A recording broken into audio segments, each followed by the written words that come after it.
Well, it's got the gal on the other side of the glass singing this morning, Jen, who is our board operator, right along with Christina Aguilera on this day in 2003. So 23 years ago, Christina Aguilera began a 2-week run at number one on the UK singles chart with that song right there.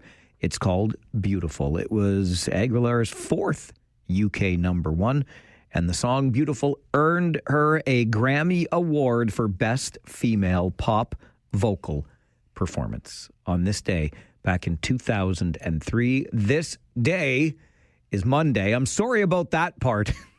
I'm even sorrier for our University of Waterloo women's hockey team, but more on that coming up in our Farwell Show 5.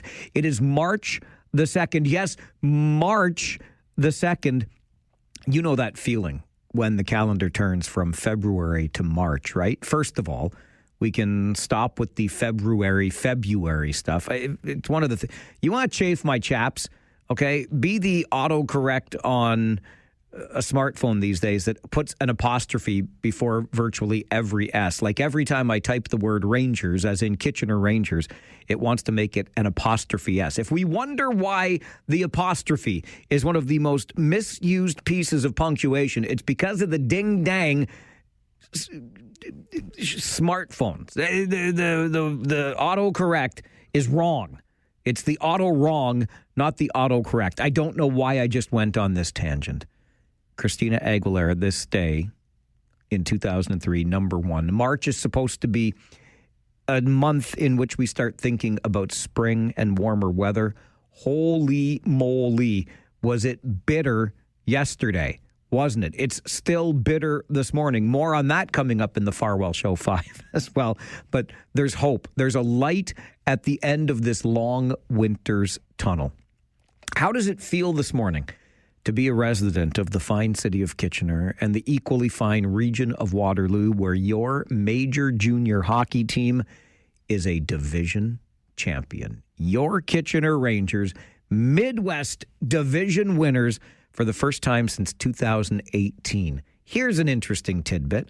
The Rangers win the Midwest Division in the OHL in 2018.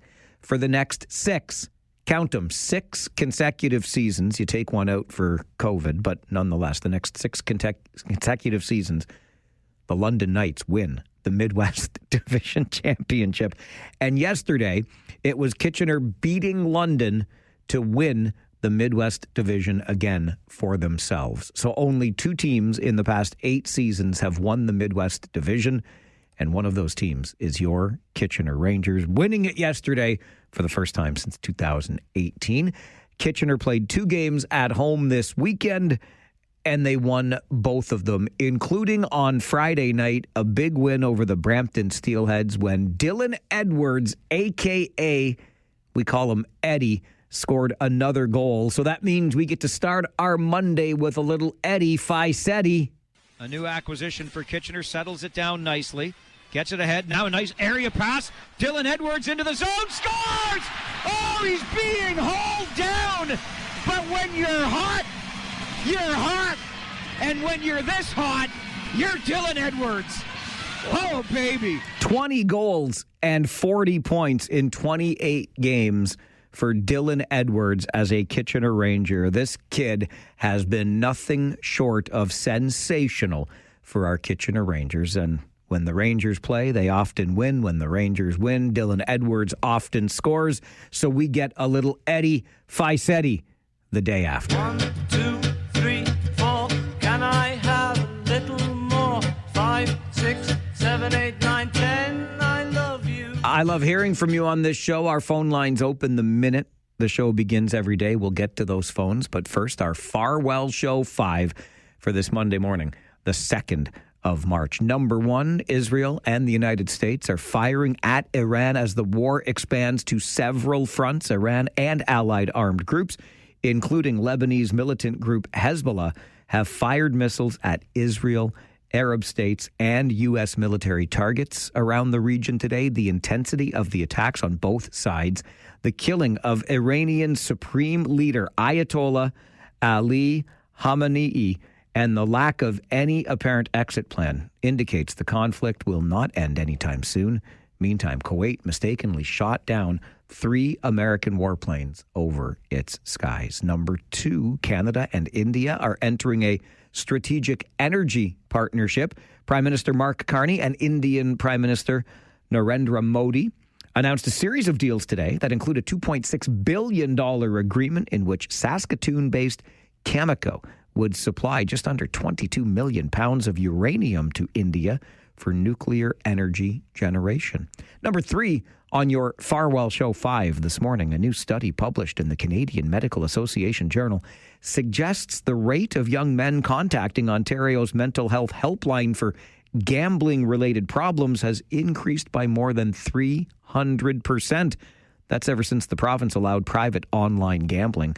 They say the findings underscore why gambling disorders need to be treated as a public health issue. Number 4, if you can hang in there, if you can just hang in there through this latest deep freeze, we are headed towards double-digit temperatures by the end of this week. While spring does not officially arrive for another 3 weeks, Environment Canada is calling for temperatures of 10 degrees by the weekend. This morning, we remain under a yellow warning for cold.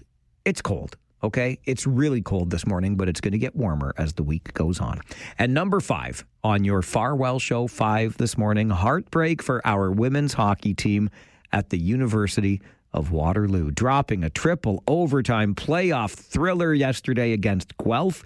The Griffins knocked off the defending national women's finalists from Waterloo 3-2 in a 3-game quarterfinal series in the OUA playoffs. Tegan McRae scored the winner with less than 5 minutes to play in the third overtime. Waterloo's women, though, will be back on the ice in a couple of weeks, hosting the U Sports Women's Championship in Elmira. That all gets underway on March the 19th.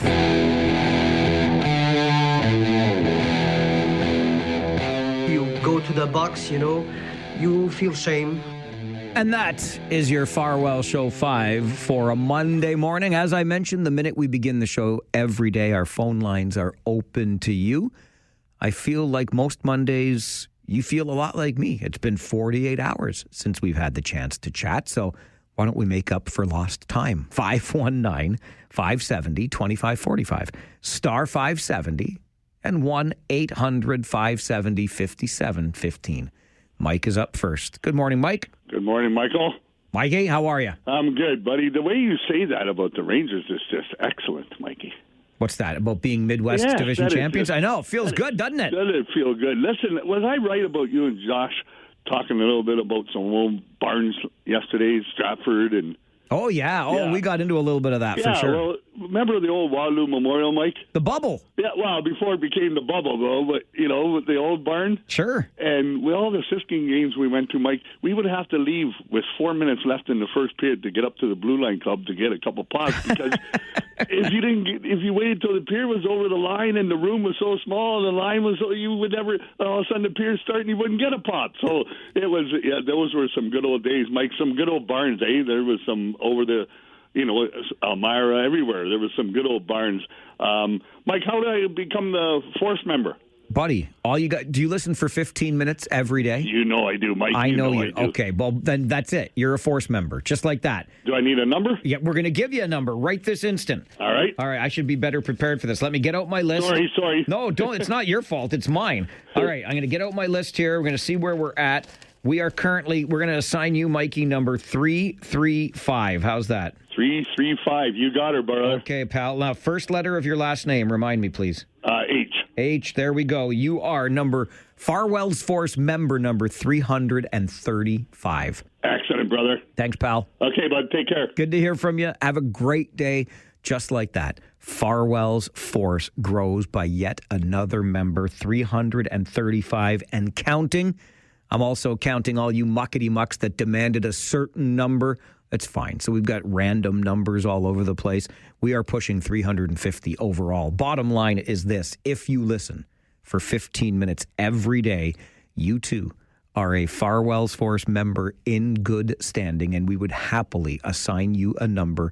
Farwell's Force is a force for good, a force for change, and a force to be reckoned with. You give us 15 minutes every day. We give you an official membership in Farwell's Force. Speaking of Farwell's Force, member number one in our hearts, number one on Farwell's Force. Mary, good morning. Oh, good morning, Mike. And it's a bright, beautiful day. Indeed it is. You stole my thunder. What did I steal? What did I do? The other guy. I said, I wanted to say, oh, wow, the Rangers are hot. They're smoking hot. And you say you're saying there's a chance? So you're telling me there's a chance? Yes. Oh, I didn't say that right. No, that's okay. And anyway, Usia Hokas has been a fantastic manager or coach. He sure has. And yeah, I'm waiting for that cup. Oh my gosh, Mary, don't even. I can't. I have to stay focused. You're getting me excited now. Okay. Don't distract me with that. Great okay. day. Thanks, Bye, Mary. Bye, Mike. Bye-bye. Can we keep UC Ahokas forever? I'm just curious about that. I know he has aspirations to go to the National Hockey League, and I can completely understand why. But just let this sink in. The Kitchener Rangers have won 40 games and counting now in back-to-back seasons, 3 seasons in a row. Only the second time in franchise history the Kitchener Rangers have done that. 40-plus wins in 3 consecutive seasons. Last time, 2006, 2007, 2008. The Kitchener Rangers are also on a path. They've got 8 games to go. They've got 90 points so far. So they could get another 16, obviously, which would take them to 106. But if the Rangers can reach 100 points this year, they will have back-to-back 100-point seasons for the first time ever in franchise history. This is a franchise that's almost 65 years old, and they are doing some pretty incredible things thanks to UC Ahokas and the rest of that coaching staff, Jeff Kurzakis, Brad Flynn, Brandon Murley, the entire staff. It's such a great group to be around, and I don't want this to ever end. What a ride we're on. Pinch me. No, don't. I don't want to wake up. We'll get to more of your calls right after this, I promise. Grant and Doug and Jersey Bill, all still to come as we open another week here on the Mike Farwell Show. This is 570 News Radio and Rogers TV.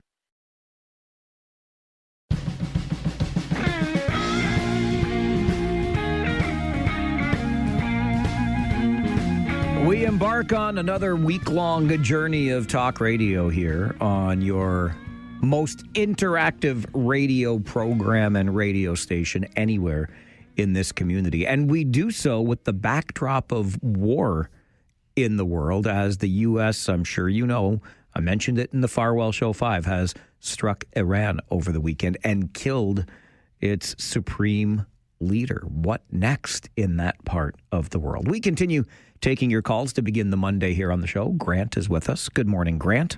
Good morning, sir. I'm not going to take up much of your time. I just decided I should have a number. Oh, wow. And I heard the last guy here, it was 335, and I'm thinking, God, 336 would be an easy number for me to remember. Well, Grant, I don't know how to tell you this, but Debbie already emailed and claimed 336. Okay. How is 337 for you? I'll have to work. I like the way you think, Grant. I appreciate you for being a listener. I welcome you officially aboard Farwell's Force. What is the first letter of your last name, sir?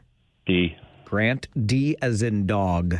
No, B. B as in, see, that's why I do this. B as in Bob. Oh, yeah, right, and Bob. Okay, Grant, B as in bureaucrat, as in banjo, bingo. Yeah, I'm a Listowite. Oh, I love it out there in Listy. How's Listy this morning? Oh, sunny but really cold, as everybody knows. But anyways, all right. Shining, and that's a good thing. Indeed it is. Grant, welcome aboard the Force. Thank you very much for listening. Oh, always. For 15 years. Attaboy. I love to hear it. Okay. Enjoy your day. Thanks a lot. For 15 years. That's longer than I've been here. That's the kind of loyalty we have to your information and entertainment leader. in this community, right? 570 News Radio. Grant B, as in bingo, becomes Farwell's force member number 337. We are a force for good. We are a force for change. We are a force to be reckoned with. We are a group that has Doug on the phone with us this morning as well. Good morning, Doug. Hang on a sec. Good morning, Michael. What do you do? Who are you putting on hold to talk to us? Oh, nobody. I'm in the middle of my truck. However, you never have to have trouble remembering my number because I'm Mr. Zone Defense. Mr. Zone Defense. 212. I like it. I called in this morning because I just had to phone up and bow to your good judgment when you said last week about the Leafs being done like dinner. They're done like dinner. Yeah, it's not been a great week in Leafland, has it? No, I was afraid that I was hoping, they come back out of the break and get rededicated. But well, I guess Saturday night pretty much was the proof in the pudding. They're done. We'll see what happens between now and Friday. But on the plus side, of course, the Rangers did their thing yesterday. It's about time. They've had this coming for a long time. Who, the Rangers? Yes, it's been a while. All right, Doug, I appreciate the call today. 8 years since the last division championship, but we're hungry for more in Kitchener. And what I love about Rangers head coach, one of the things I love about Rangers head coach Jussi Ahokas is the guy's never satisfied, right? They win a division yesterday. He says, yeah, but the job's not done. We've got more. We have to get better every day. Every day we got to get better. But the Kitchener Rangers might just win the Western Conference this season. They're 6 points ahead of Flint and 5 points ahead of Windsor with 8 games to go in the regular season. If the Rangers can hang on and do that, they will add the Wayne Gretzky Trophy. No, you don't get that till you actually win the Western Conference, do you? But you can win the points in the Western Conference, finish at the top, and have home ice advantage throughout the playoffs if you can hold off both Flint and Windsor in these final 8 games. Kitchener Rangers it's also not out of the realm of possibility that the Rangers could finish first overall in the Ontario Hockey League. But we'll just see how that goes. There's 8 games left to play. The next one will happen on Wednesday night. Josh Piercy and I will take a little Wednesday night trip into Sarnia and bring you a game between the Rangers and the Sting from Progressive Auto Sales Arena. We'll go back to the phones this morning. Jersey Bill is with us. Good morning, Billy. Yes, and let me be the first to discuss the war. Yeah, let's do that. I mean, listen, I woke up Saturday morning and I thought, we just can't get a break in this world these days, can we? It's Saturday. Can't we just have a break? Nope. The attack had already happened. I just listened to Mr. Hexiff and the chairman of the Joint Chiefs of Staff, talk about how this was such a glorious situation. Look, now if the Iranian people rise up and they put in place a more decent regime, that's all well and good. But what really strikes me is this administration is full of hubris, just like all the other ones. Just like Bush was full of hubris and did the wrong things. I kept saying he underfunded and undermanned those wars, and that's why we had so much trouble going on. In this case, they've decided that they are just going to get their objective done by bombing using naval and air force. Why do we even have a Marine Corps and an Army if you're not going to utilize them in order to help pacify a region? It makes no sense. I was thinking it would be like a hockey team made entirely of enforcers. They would win every fight, like you said yesterday, going to have that meet you in the back alley kind of attitude. But if they didn't score any goals, or they had no goal, they would never win a game. And it's exactly what we're doing. And it's going to and the unintended consequences. We're knocking off Mr. Putin's allies, first Syria, now Iran, one by one. The unintended consequences, how Mr. Putin will react in his own crazy way, and what will happen in terms of other sleeper cells. Will there be another 9/11 type thing? Because that kind of warfare, which is what's the word? Incongruous or whatever. I forget the word, but at any rate, that if we have another one of those things, well, then we commit troops because Trump Tower has been blown up or a government building. Everything remains to be seen. Everything's on the table, and it's all a bunch of hubris. And I just don't see how things are going to resolve very, very quickly or easily. Billy, I appreciate the call and weighing in on, obviously, the backdrop to our conversations as we begin another week here on the show. And I've been giving this considerable thought myself. Look, is anybody truly, and I don't mean to be unkind, but is anybody truly upset that the Ayatollah is dead? No, I would submit to you the answer to that question is a resounding no. Nobody is upset by this outcome. However, Billy touches on a really interesting point here. Hubris notwithstanding, what next in Iran? I don't get the sense, and I've heard Donald Trump ask the Iranian people to stand up and take over their country, take over their government, but I have not been able to determine that there was anything sort of in the wings waiting in Iran to form a new government. Certainly nothing organized. So I'm not sure what comes next. I would also submit to you the reminder that the Ayatollah was 86 years old. Even if this had not happened, the United States taking him out, do you not think that perhaps Iran already had a succession plan in place for an 86-year-old leader? So I'm not certain, again, as much as most of the world is probably celebrating the death of the Ayatollah, I'm not sure what happens next. And I think, as Billy alludes to, history, even recent history, has shown us you can cut the head off the snake, so to speak, in an area of the world where you think it needs to be cut off, but does that change things in the long term? And I would submit to you again, it has not proven itself to happen, right? Saddam Hussein, Osama bin Laden, it just goes on from there, and still we are in conflict. So where this goes, I am not certain. But we'll talk more about it with David Drewe when he's here at 11:30 this morning. We've got open lines, rant or rave from noon until 1.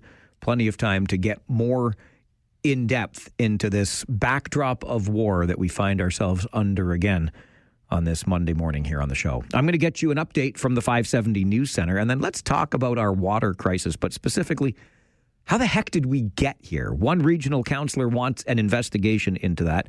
I fully support the idea. We'll talk about it next on the Mike Farwell Show, 570 News Radio and Rogers TV.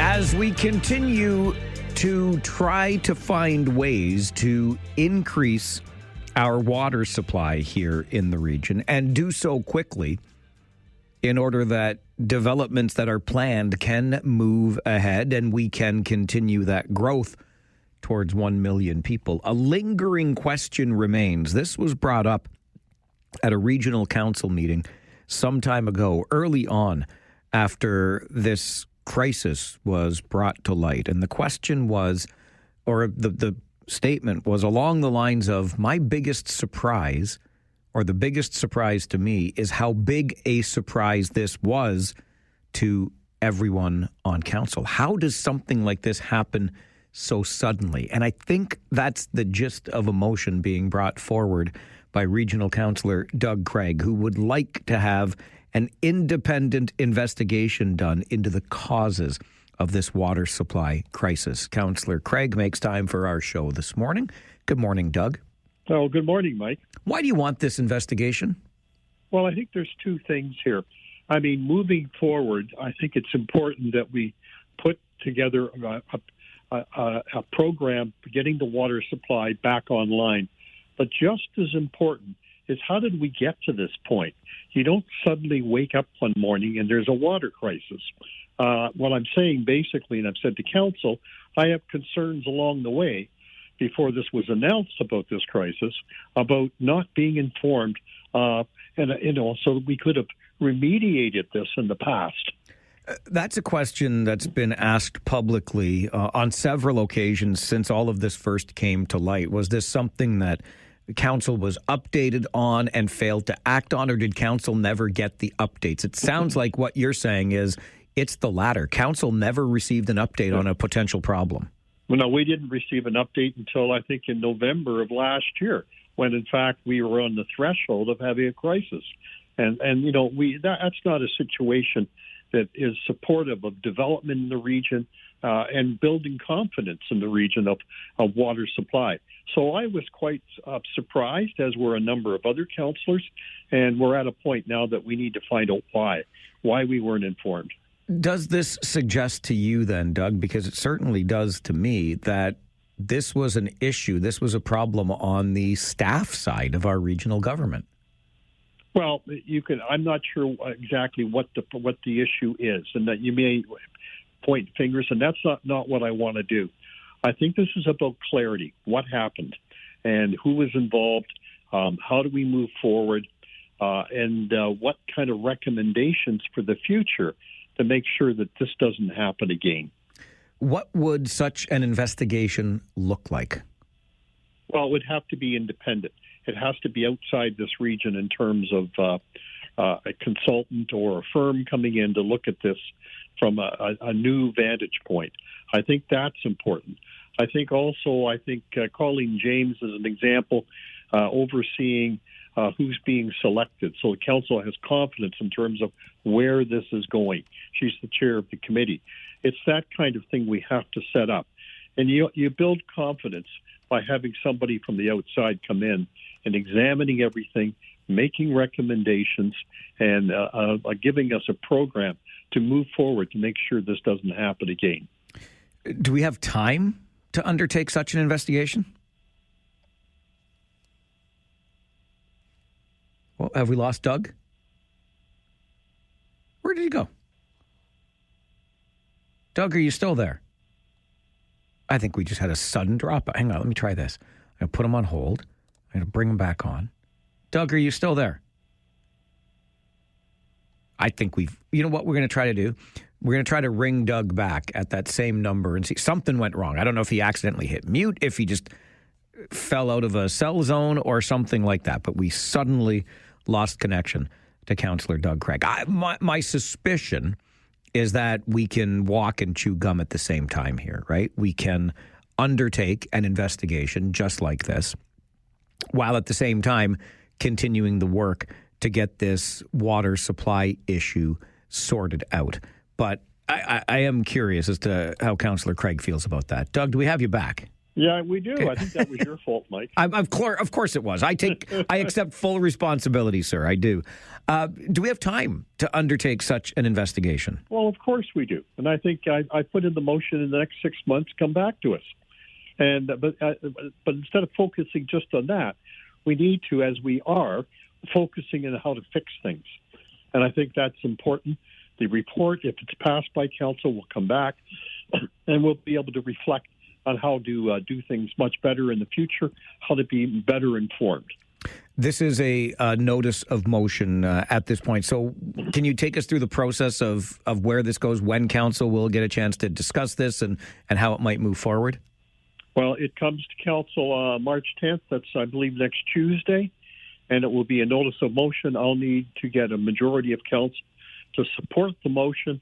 And if, in fact, that goes ahead, this will go into looking for a outside consulting firm. Do you have confidence, Doug, that we have the capacity internal to this region to manage our sophisticated water system? We may have to look at that. I mean, that may be one of the recommendations about maybe we need more sort of different systems to monitor. Maybe we need to have a better understanding of the two major well fields, Mannheim and Middleton, how they interconnect. It's these kind of things that we have to look at to make sure that the capacity will always be there. Before I let you go, I think I would be remiss if I didn't ask about these non-disclosure agreements that the region has asked that members of a working group on this issue sign. How do you feel about having some of these things kept sort of, under wraps behind closed doors? Well, I think what they're doing is they're having a discussion about the potential of different development groups in terms of moving forward, and all of this information will come out, and I've been assured of that. When I brought this up at council, I made a comment about it. So you also kind of raised an eyebrow when you heard about NDAs being used? Well, we weren't informed about it. Yes, I did raise a big eyebrow, actually. Are we struggling with transparency regionally, Doug? You say you weren't informed about it. We talked about this news coming to you about the water, not until November at the 11th hour. I mean, are we struggling here with transparency regionally? Right now, we are clearing that issue up in terms of how we're moving forward, how we're dealing with this issue in terms of asking for a review and questioning at the council table exactly what's happening. As always, I appreciate your time on the show. Thanks for being here. Yeah, take care, Mike. You Bye-bye. too. Bye now. Doug Craig, regional councillor who represents Cambridge, and of course, Doug Craig, the former mayor of the city of Cambridge, sat on regional council in that capacity for a long time. I find myself struggling right now. Let me just put it that way. As somebody who grew up in this community and who has covered the local politics in this region for more than 20 years now, we are really in an interesting space. And I feel as though in some instances, the tail wags the dog or is trying to wag the dog regionally for sure. And by that, I mean staff kind of telling council how it's going to be instead of bringing the options forward and allowing council, because they are the elected officials and they are the accountable officials, to make decisions based on that information. I feel as though there's been a disconnect, certainly in the last 5 or so years, ever since the pandemic arrived and things changed so dramatically. It has been my sense that regional staff are kind of the tail and they're trying to wag the dog that is regional council.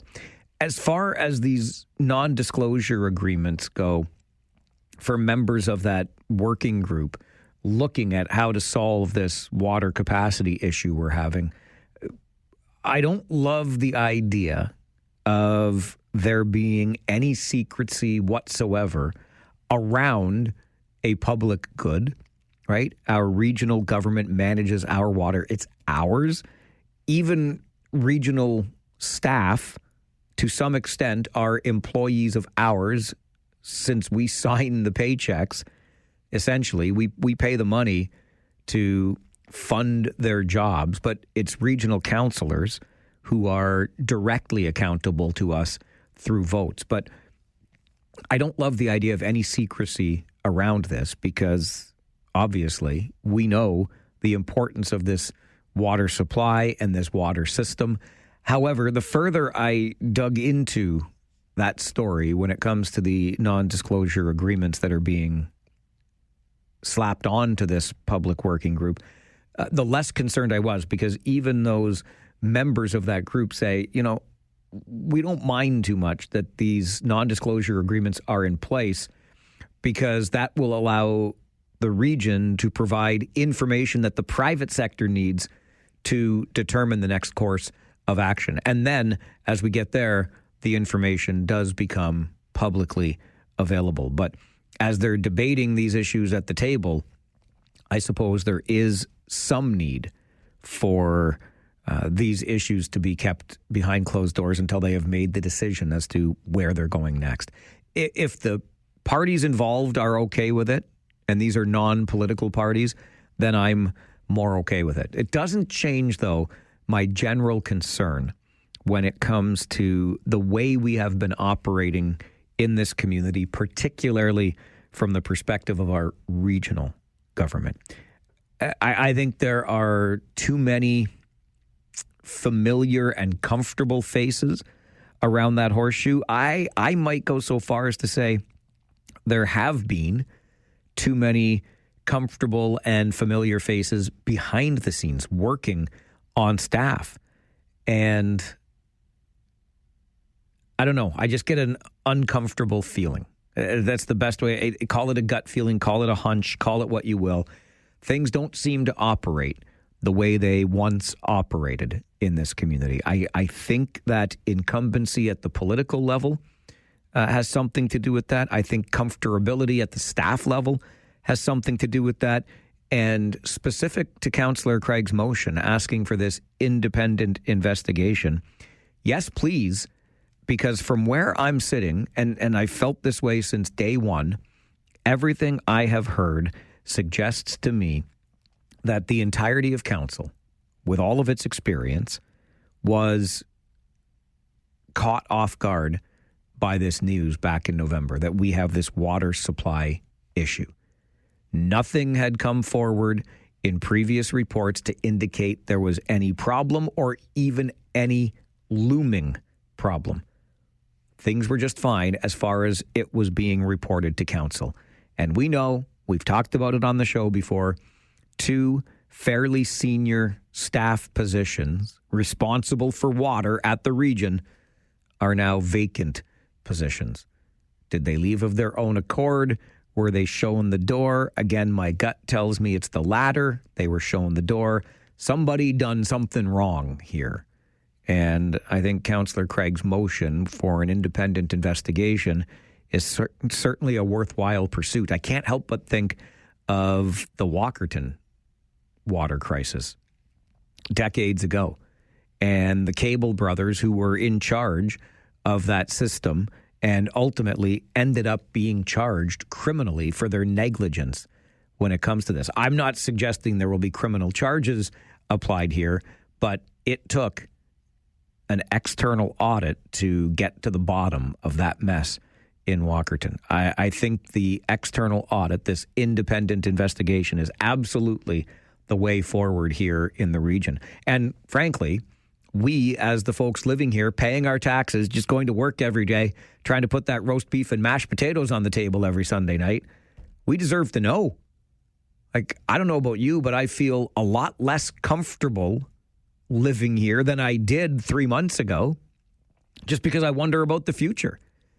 Like, forget the mere annoyance now. It's a nuisance problem having these goofy garbage collection carts. That's nothing compared to, hey, is there going to be enough water to support our community for the next 20, 30 years that I planned to live here? Or am I going to have to go somewhere else where, you know, they are managing their water effectively? That's how I feel right now. I don't know about you, but I'm always interested in how you feel about these things. Is Councillor Craig onto something? Do we need an independent investigation to get to the bottom of this water problem? Let me know your thoughts on the Mike Farwell Show. This is 570 News Radio and Rogers TV. I think this is about clarity. What happened and who was involved? How do we move forward? And what kind of recommendations for the future to make sure that this doesn't happen again? That is Regional Councillor Doug Craig, who has brought forward a notice of motion to his council colleagues at the region, requesting that a third-party independent investigation be undertaken to determine the causes of this water supply crisis we are in the midst of. Again, I will go back to one of the early comments made. It was made by a delegate to Regional Council when all of this was just getting underway, and the comment went along the lines of, the biggest surprise to me in all of this is how big a surprise this is. You don't just suddenly realize 3 months ago that you've got this big problem. It just doesn't happen overnight, at least not from where I'm sitting. So along the way, what checks and balances were ignored? Who missed what? Were there signs that we just failed to report on? Or did we miss something as we were keeping an eye on our water supply system? I don't know the answer to that. I suppose an investigation could get us there. 519-570-2545, star 570, and 1-800-570-5715. I will again cite for you a conversation I had just last week with a farmer who thought that it's best that he not be on the air talking about this, but who told me, and it matches similar stories we've been hearing and reading since all of this began. And that story is, we knew, those of us who work the land, and we've been talking to regional officials for years about this. We saw these problems begin to emerge years ago. There was less pressure, there was less water, you name it. And we've heard all kinds of stories about former, ponds drying up, wells going dry, all kinds of different stories like that from people on the ground using the water on a daily basis. And they say for years, we have known this was an issue. So it goes back to this idea that when November rolled around, we didn't all of a sudden realize that, there's a problem. Somewhere along the line in all of this, somebody done something wrong. And we have to get to the bottom of who that was, and we have to make sure it doesn't happen again. John is with us on the phone. Good morning, John. One quick comment: fire Karen Redmond, get rid of her. And I never used to have a lot of time for Doug Craig, but I think this time he's right on. That's all I have to say. All right, John, appreciate the call. See, this is where it gets interesting. And I understand, listen, you want to say the head of council is ultimately responsible here. So John wants Karen Redmond, the regional chair, fired. My distinct impression, even before this conversation with Doug Craig today, and I feel even more confident in this suspicion now, is that the problem was on the staff side. Whoever's responsible for water at the region gummed something up somewhere, and council didn't know anything about this along the way. It came to them as suddenly as it came to us. I understand the sentiment, again, of wanting to go after the head of council. And I can also tell you, look, it's an election year. So if you want to, quote unquote, fire the head of regional council, then all you have to do is mark your X beside a different name when October rolls around and we're into an election. That is absolutely an option. What we can't do as a public is fire any staff members who may have been responsible for this mess. Going to get you an update from the 570 News Center, and then let's talk OSAP cuts and how it might hinder access to post-secondary education. This is the Mike Farwell Show. 570 News Radio and Rogers TV. This is where today's topics turn into today's talking points. It's local and it's Democratic radio at its finest. This is the Mike Farwell Show on 570 News Radio. Get an education that you can get a job. If you get an education that there's no jobs out there, this is a no-brainer. So focus on that, and you'll be able to pay back any loans. Folks, let's keep in mind, we still have one of the lowest education costs anywhere in North America. The Mike Farwell Show continues on 570 News Radio. That is Ontario Premier Doug Ford, days after his government announced more than $6 billion in investments into the post-secondary system here in the province of Ontario. But he was still answering questions days after that announcement because it doesn't seem to have landed the way that the Premier thought it would.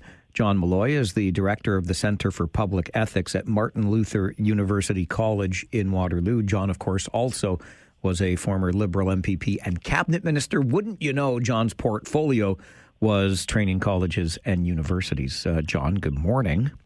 Good morning, Mike. Why is it, do you suppose, that Premier Ford is having such a problem selling the idea that there's been a more than $6 billion investment in post-secondary? Well, you've got to always find a balance when it comes to post-secondary education, and I think the investments were very welcome. I mean, the critics can sit back and say they starved the system and then came in at the last minute, but let's put that aside. I mean, it's a significant amount of money. It's going to help our post-secondary system. But there's the other part of the balance is the students. And as well as making that investment, they radically changed the OSAP system in the past. And I've got to say, they did it in 2019. They made some significant cuts, and now they've made it even more, well, I'm going to say worse, but now students used to receive up to 85% of their OSAP funding in grants. Now it's going to be capped at 25%. So that what they've done is they've transformed a grant system into a loan system, which is going to discourage a lot of students, particularly from low-income families, from going to post-secondary education. Why can't folks just do it the way Premier Ford says to do it in that clip we heard starting this conversation? Go into, pursue an education that will give you the skills you need to get a job in today's economy. That'll help you pay off those loans.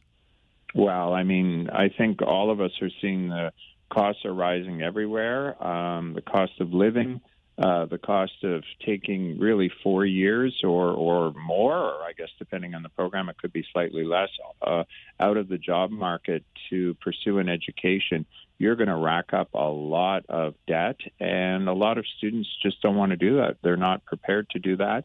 Although OSAP will cover part of the cost, you're going to have to find money for other parts of your living expenses, part-time jobs, that sort of thing. I mean, at least when I was minister, the studies were showing that students were really fearful of taking on a lot of debt if they to go into post-secondary education. They wanted to see grants. And when I was there, you know what? We made mistakes when I was in government, but I'm very proud, and I will defend the fact that we invested a ton of money into the OSAP system to make it more and more generous for low-income families to go to post-secondary education. We allowed tuition to go up on a capped basis every year, but we also increased the amount of assistance students could get, and it paid off. Students were coming to the system, and the system was thriving. I'm sure, John, that when a young person is considering a post-secondary opportunity, be it a college or a university, they and their family understand that these things aren't free, at least not in North America, certainly not in Ontario, and they are going to have to pay something for the value received by way of that education. Of course. And I mean, listen, OSAP, even in the old system where they could get up to 75% of it in terms of, 85% of it in terms of grants, that wasn't paying the whole freight. So yes, students have to put some money in. And you may say, well, why do we as a society have to put money in? Well, the fact is that we benefit from having an educated group of citizens. The economy benefits because these students are training to fill jobs, the jobs of tomorrow. And you know what? And this is something that Premier Ford never acknowledges. It's nice to have people who can think, people who have thought through various problems that are facing our society, people who can deal with some of the challenges that are facing us in terms of democracy, in terms of radical changes around AI, people who can think about fake news versus real news. I mean, university and college gives people the skills to think and can create better citizens. We all benefit from that, and for that reason, I think it should be shared. We pay part, and the parents and students themselves pay part. You know, those kinds of future leaders you're describing, John, sound an awful lot like the kinds of students who may be taking courses in the arts where they're, consuming vast amounts of information and doing some critical thinking about it, et cetera. And I can't help but think that maybe Doug Ford's folksy ways, which have been enjoyed at times in the past. There was the bunch of yahoos during the pandemic. There's the cheese slipped off the cracker guy. There's the premier that's out shoveling people's vehicles out of snowstorms years ago. But in this particular case, when he says don't take courses like basket weaving and kind of, poo-poos on the arts, if you will, may have rubbed people the wrong way this time. I think so. I mean, listen, he's had sort of a defense, sort of a follow-up defense where he's talked about some of the costs of OSAP. And, you know, that's fair enough. We can have that debate. Should it go to OSAP? Should it go to healthcare? Whatever. But his initial reaction was to come out and start talking about students that were spending money on of all things, cologne. He said, I don't know, watches and cologne, and then start talking about basket weaving courses. I mean, the hilarious part was I think some journalists went out and found out that there actually are weaving courses that you can take that apparently lead to good jobs. But I think we all know what Doug Ford was talking about. He was talking about students who are taking English or history or philosophy. The courses that I teach at Martin Luther University College in public theology. I mean, you're talking to a guy who spent far too many years in university studying history. I mean, no, I didn't study engineering. I didn't, go and learn a trade. Those are fantastic opportunities. But I think, again, it all comes down to balance.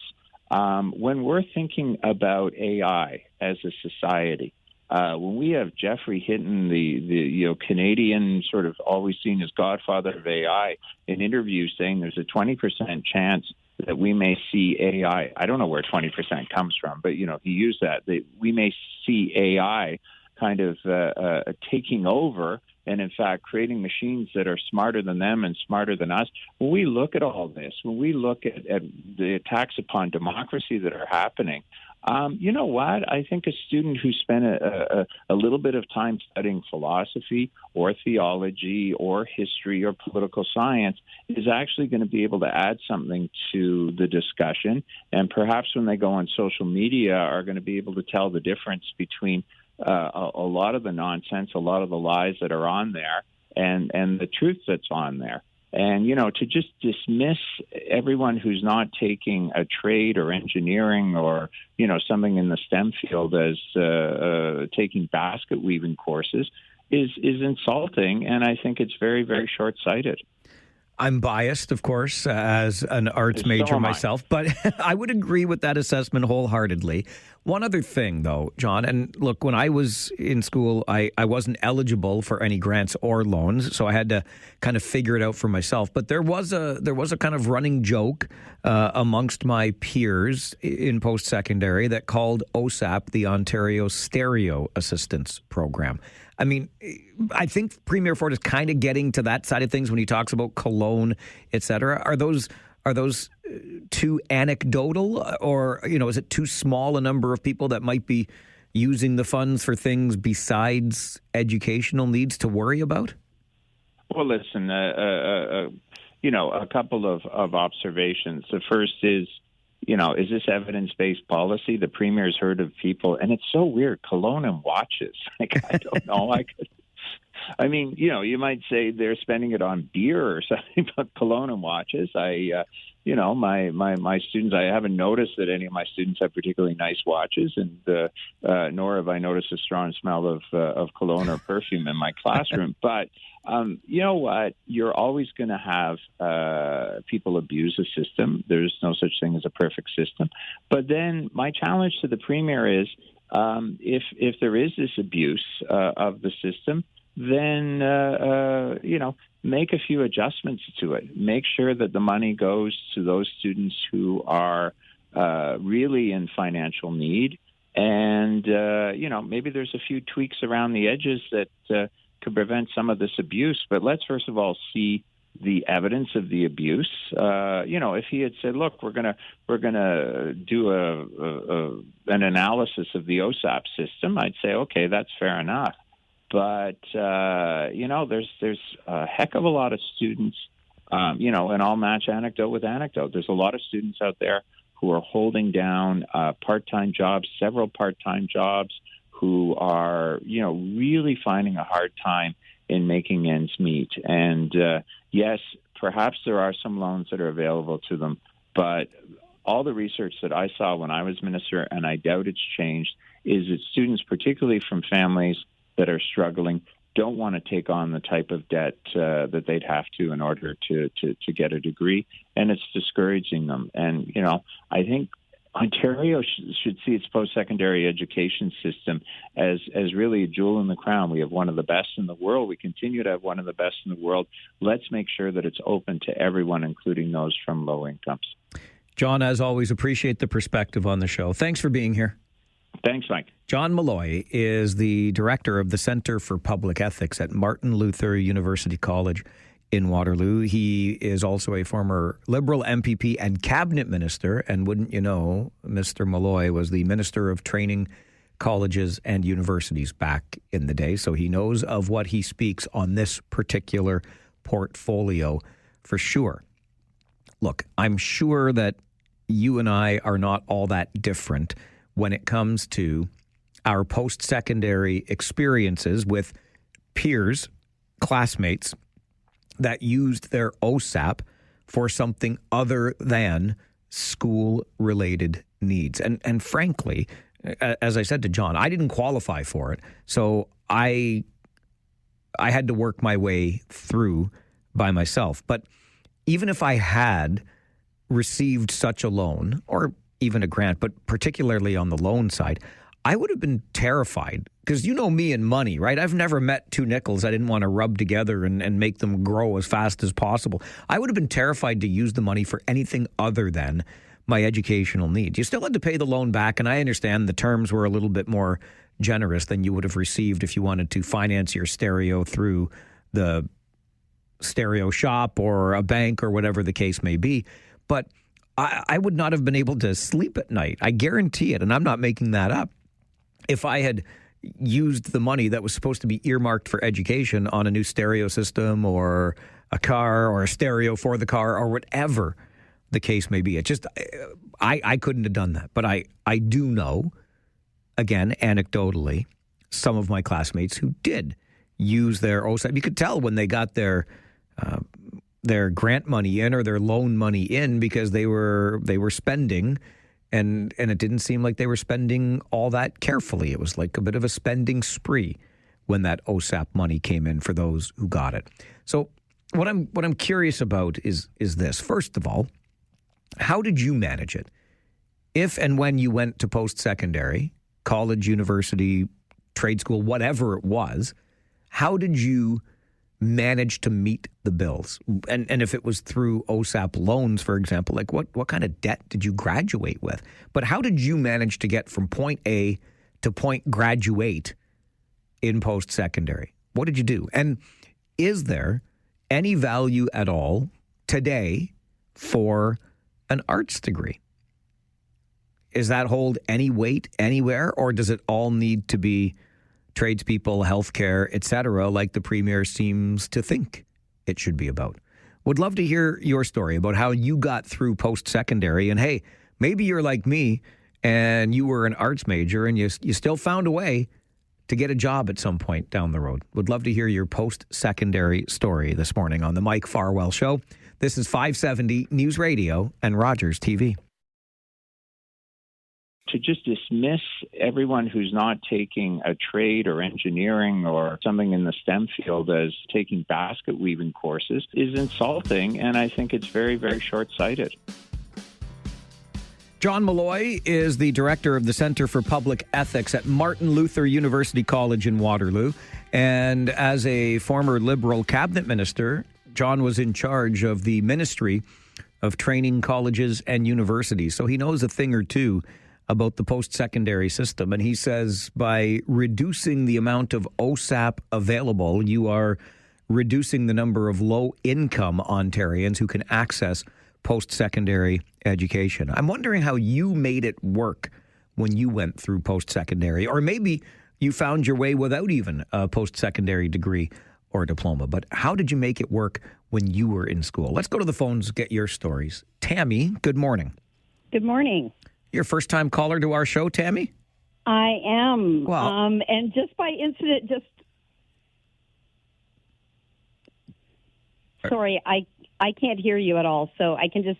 I got you. You're good. You're coming through loud and clear. Okay. Yeah, I was a recipient of OSAP. I was the youngest of four. of a single mother. My mom was a full-time, worked in manufacturing, and I was the only child in our family to finish high school and then proceed to go to college. Now, I didn't go to university, so I can't speak to that. But I received a fairly generous OSAP grant, but I also received a loan. So I received both. And I had, if I remember correctly, it's many, many years ago, Mike, I believe I had to pay back within 6 months without interest. So that was the conditions that I had. I definitely would not have been able to go to college. I went through for dental assisting. My goal was to be a dental hygienist. I ended up not going back for my dental hygiene. I ended up getting married and deciding to stay put and have children and so forth and so on, which I don't regret. But I needed that. I needed that support. Now, that being said, Mike, I have, as you have mentioned, been a witness to many students who got it but didn't need it. And I don't know how they managed to get it. I mean, my mom didn't even have a car. I mean, we walked to get groceries. Saturday was grocery day. We all lined up basically and carried bags home from theirs. You know, times were tough. I worked all summer, saved every penny I had to put towards my education, and I graduated with barely, like, I don't even think I had cash in the bank when I graduated. I used every single penny, the money I made, working all day, every day, except for Saturday and Sunday, at a camp for kids. And I saved all that money, and then I got a fairly generous grant, but then also a loan. So, and I did have it paid off within 6 months, and I made $8.25 an hour when I graduated. I remember those days, Tammy. I remember those days. I really do. Yeah. Thanks for sharing the story. I appreciate it. Okay. Enjoy your day. Yeah. Bye-bye. You know what? And maybe because of that, you know, Tammy remembers those same students who weren't using the money for their education. Maybe I was jealous because I couldn't qualify. Allegedly, my parents made too much money. So, kids, you're on your own. Robert, how did you make it work with post-secondary? Oh, hey, Mike. I'm from a tiny town up north, called Ironbridge. Oh, my gosh. Ironbridge. Yep. I love it. I stopped there at the Chinese restaurant, Three Aces, for dinner one time, or a lunch on a motorcycle trip. Yep. Yep. So when I was growing up, not many, I didn't know anybody that went to university. So I was the first one of anyone I knew that went from, like, my family. And we did not have money or anything like that. So if it wasn't for the OSAP system, I wouldn't have been able to go. So I left 1992, went to McMaster University, all OSAP funded. I had a couple of scholarships, but like just for small amounts. And when I graduated, I believe I owed $40,000 total. And that was a lot of money. But keep in mind, this was grad school too. I stayed in for a master's. So I ended up with a master's in chemistry and owed about $40,000. And I remember exactly when I had it paid off. I was 39. Wow. Yeah. So it was a burden. I didn't, but if I look back at it now, I might have taken a different course because hardcore sciences they're useful for certain things, but unless you're passionate about it, you really got to stay on for like a PhD. And then you're like almost 40 by the time you get all this education, and I couldn't do it. Yeah. So I get it. Oh, but as far as the arts degrees go, I got to run to news here real quick. So, no problem. Okay, so I'll call back another time. Thanks. Thanks, Robert. Great to hear from you. Ironbridge makes me think summer and motorcycles, and I need that on a Monday morning. This is the Mike Farwell Show, 570 News Radio and Rogers TV.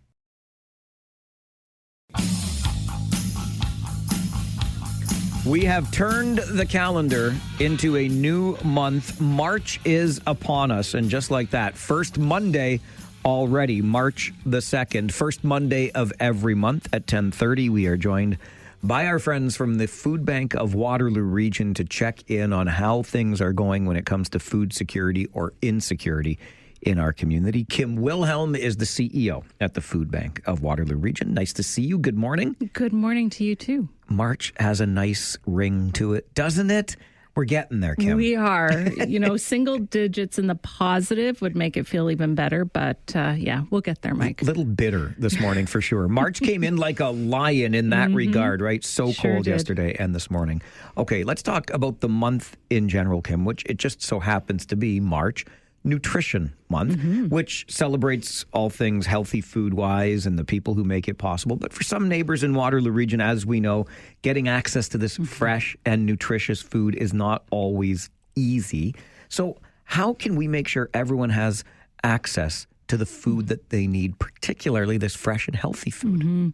Nutrition Month, it really is a great reminder, Mike, that healthy food shouldn't be just a personal goal, but it's a community responsibility. And what I mean by that is it's about making sure that everyone in Waterloo Region has access, keyword, has access to nutritious food.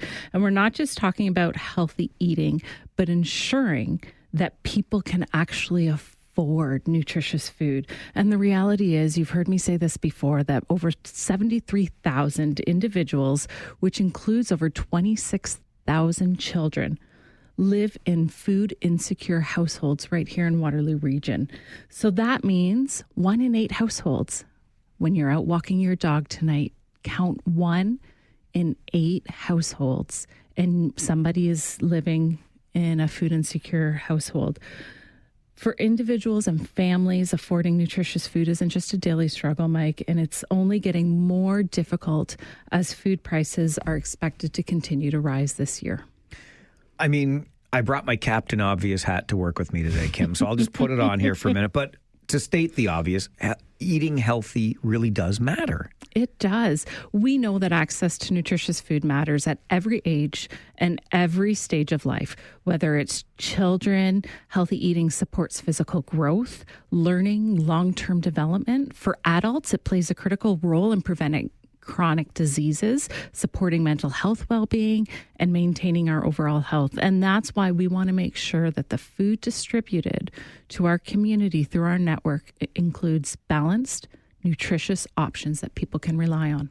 Okay, so how does the Food Bank of Waterloo Region work with partners to ensure that there is access to this healthy food for the folks who need it? Well, first I want to clarify something. And at the Food Bank of Waterloo Region, we do not hand food out directly to individuals at our location.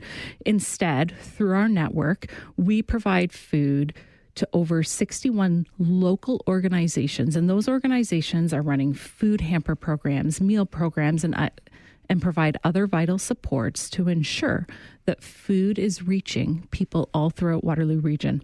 So our role is to source and purchase essential food, manage the logistics to move that around, and then deliver fresh, nutritious food to our partners in ways that are accessible, culturally appropriate, and grounded in dignity. Last year, again, 73,000 individuals accessed food through this network of programs. You have shared with us before information about the Community Food Assistance Network being this channel for food getting to people experiencing food insecurity. How does the food system work, and what role does the food bank then play in that system? Yeah, when we talk about food systems, we mean everything involved in getting food from where it's grown or made so people can eat it. It really is a complex system that includes farmers, distributors, grocers, manufacturers, donors, community programs like the food bank. And it's a whole chain from production to delivery that makes sure people have access to safe, nutritious food. So the food banks acts as a bridge between surplus food and neighbors experiencing food insecurity. So we're rescuing safe, nutritious food that would have otherwise gone to waste, and redirecting it where people need it most. Last year alone, we recovered more than 2.7 million pounds of edible food through our food recovery program. And so our role in being both operational and strategic is important to ensure that that food reaches those in need. What about our various levels of government? What role do they play in the food system? I'm glad that you asked that, because government plays a key role in the system too. And while they're not producing or delivering the food directly, their policies, programs, and funding help make food safe, nutritious, and affordable. So income supports like the school nutrition program, subsidies, food safety regulations, all help support people so that they can access the food. Food insecurity isn't caused by a food shortage. It's caused by a shortage of income. I like the way you put that, not caused by a food shortage, because we talk frequently about the abundance of food that is grown, processed, etc. In North America and beyond, worldwide, right? And sometimes it's about figuring out the logistics within the country to move the food from one coast to the other coast. It's very complex. And that's one of the things that I've learned so clearly in my time with the food bank is how complicated it truly is. Okay, let's talk about donors because we know how important they are to the work that is done at the Food Bank of Waterloo Region. And I'm talking or thinking both individuals and companies. What role can these donors play in supporting access to this nutritious food? Everyone plays a role. Individual donors provide funds and food, but the funds specifically allow us to fill the gaps in our inventory system, to buy items that are in high demand, including nutritious food. It's not just about having food. It's about having, as we said, nutritious food. Corporate donors from grocers to manufacturers donate surplus or specialty items, helping us keep offerings nutritious and diverse. Every donation is directly supporting someone in our community who's experiencing food insecurity, putting nutritious food on the tables when it's needed most. In short, donors are essential partners to this food system because without them, we wouldn't be able to provide the food to individuals in need. What about our listeners this morning, Kim? What can we do to help ensure that our neighbors have access to this healthy food? If you're out at the grocery store this week and you have room left in your budget, please consider picking up a non-perishable food item. There's bins at pretty much all grocery stores here in the region. We're always in need of things like canned vegetables, canned fruit, beans, fish. Those are all excellent, healthy options. You can consider getting a group of friends together, coworkers together, and supporting a food and fun drive, or becoming a volunteer and donating directly through the Food Bank's website at thefoodbank.ca. We have events coming up this spring.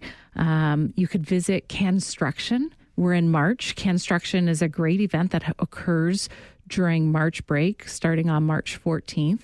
You can go and look at some really incredible structures that are made by community members out of non-perishable food at the mall. And you can vote for your favorite structure by making a donation. You can attend some of our other events. Purchasing a ticket provides nutritious food also. And there's so many events on our website at thefoodbank.ca. Okay, so it is Nutrition Month, the month of March, 31 days long. It's only the second now. So any last words or messages about Nutrition Month you want to leave us with?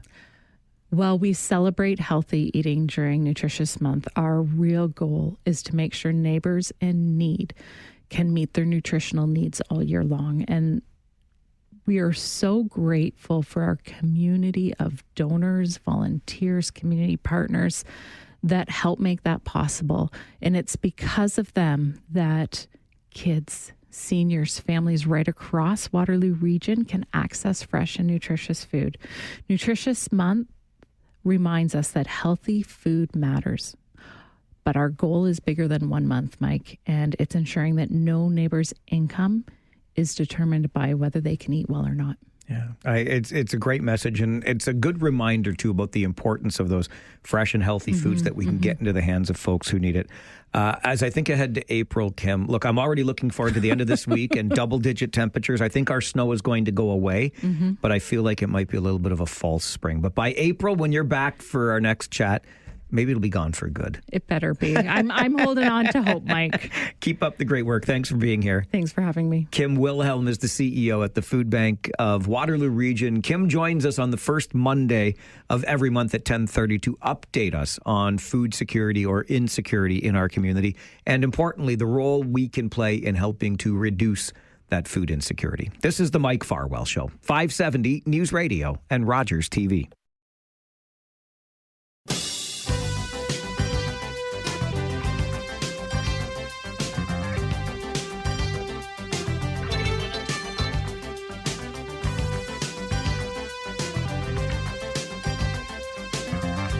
I know that you know that this is the place to come for the information you need to fill your day, and maybe, just maybe, the sorts of things you can bring home for some dinner time conversation, or maybe take down the hall and have a conversation with a colleague, assuming that you still work in a place where there are other people and not doing the work from home thing. But if you're doing the work from home thing and that other person is a fur baby of some sort, cat, okay, but mostly we like dogs, right? Even if it's a goldfish, I don't know, maybe you want to share a little tidbit of something with the goldfish that keeps you company during the day. Whatever it is, first of all, thank you very much for being a part of this show and contributing to the meaningful conversations and carving out time, because it's the most valuable commodity that you have.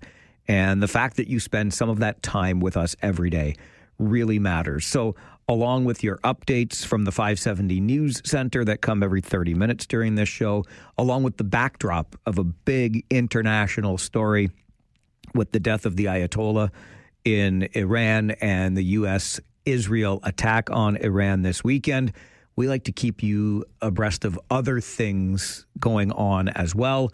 So, as often as we can, we bring you a little bit of that information via the Farwell Report.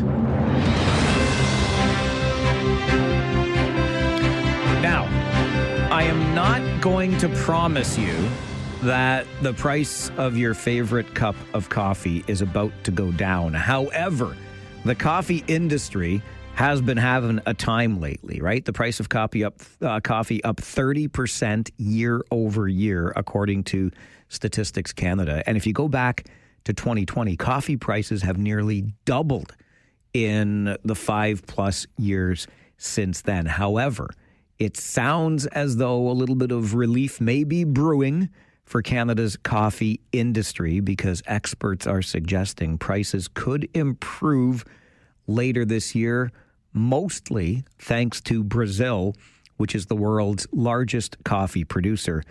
And Brazil is forecasting a record crop this upcoming season. So global coffee production is estimated to increase by 4%, and that could bring prices down. Now, it's not too often once they go up at the retail level that they're going to come down there, but at least maybe this means for the time being, whatever it is you pay for that cup of coffee will stay consistent, because a bumper crop expected from Brazil and those prices expected to come down a little bit. Josh Piercy was just asking me about this when we were at the Rangers game the other day. He says, do you ever go to Tim's outside of the Tim's that you drink when you come to a Kitchener Rangers game? Because when we go to rinks, most rinks have Tim Hortons, and I do believe that's what they put in the big coffee urn at the Kitchener Memorial Auditorium. But I said, yeah, I think some of the other stuff is overrated, not to mention overpriced, in my opinion.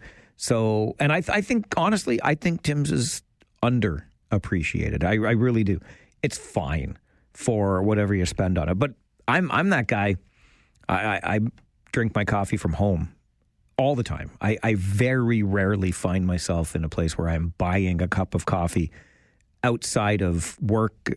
I bring my coffee to work from home. Everything just comes from home. We found our local supplier out of beautiful North Dumfries in Blacksmith and Bean out there at Barry's Asparagus Farm. Great stuff. Local. Love it. Anyway, coffee prices worldwide starting to come down after doubling since 2020. Here is something going on in Mississauga, and this was introduced about a month ago, couple to a few weeks now, in mid-February, around National Flag of Canada Day. But this is something that I hope will spread to other communities across this nation, because I'm sure you know as well as I know, or have at least observed, if you take a trip to the United States, it doesn't seem to matter where you are. There seems to be a real intent to fly the stars and stripes, right? You see American flags off houses in every community across the United States. Well, thanks to a resolution passed by council in Mississauga, you're going to be seeing more of those Canadian flags, at least in Mississauga. The motion brought forward by a councillor there suggested or encouraged residents of Mississauga who already flew a different flag on their property to add the Canadian flag alongside it as a gesture of pride. And it turns out about 56% of Mississauga's population is born outside of Canada. And that's a diversity that Mississauga Council wishes to honor by adding that Canadian maple leaf flag alongside that existing flag that is being flown. So this would be flown as a voluntary act of pride and respect. And I think I hope anyway, that you'll see more of these flags. The idea by this councillor in Mississauga came forward because he said he noticed an apparent lack of Canadian flags in his city. So guess what? We're going to encourage more people to fly more Canadian flags in Mississauga. I'm here for it. Let's get more in other communities across this land. Speaking of across this land, you may have heard by now that our federal government is planning to spend more than $84 million to add 8,000 electric vehicle charging ports to Canada's existing stock of about 30,000 chargers. I know this sounds like a lot in a couple of ways. First, $84 million is not chump change. 8,000 charging ports on top of the already 30,000 that we have. Those are pretty big numbers, but we're not even close to what we said we were going to have. We're tens of thousands of chargers behind, and even adding these 8,000 more is not going to get us to where we said we needed to be to support our electric vehicle industry. But Prime Minister Mark Carney is pledging that the feds will spend $1.5 billion on EV infrastructure in this country as we make changes to our federal auto strategy. So another 8,000 electric vehicle charging ports are coming online in the, let's just say, future. I won't even say foreseeable or imminent. They're just coming along in the future. And we got to give a shout out to the Seaforth Centenaires. It's a hockey team in the beautiful community of Seaforth. Just take Highway 8 outside of Stratford there, and you'll find yourself in Seaforth. And they just recently had their successful Ham Slam game. And if you're wondering what a Ham Slam game is, well, let me tell you. You know what the teddy bear toss is in Kitchener, right? We do it in rinks around the Ontario Hockey League. So you bring your stuffies to a game, usually just before Christmas. The Rangers score their first goal. You throw that stuffy onto the ice. They get collected, given out to charity. Well, in Seaforth, you throw ham or other pork products right onto the ice. I am not making this up. You want to throw that can of ham? We make this joke all the time. Why not on Don Cameron Potato Night, don't we throw actual potatoes onto the ice? In Seaforth, you throw ham onto the ice or any other type of pork product so that they can give the donations to the Seaforth Food Bank. The Seaforth Centenaires and the annual Ham Slam game, during which, by the way, Seaforth beat the Tavistock Royals in the game. But just imagine taking a ham or another pork product to a game with you and then throwing it on the ice. That's my kind of hockey game, in-game promotion. I've got to get you to the 570 News Center for an update. And then it is Monday, and you know what Mondays at 11 a.m. mean, right? This week in music history. Coming up with musicologist Brian Allison here on the Mike Farwell Show. This is 570 News Radio and Rogers TV. Yeah!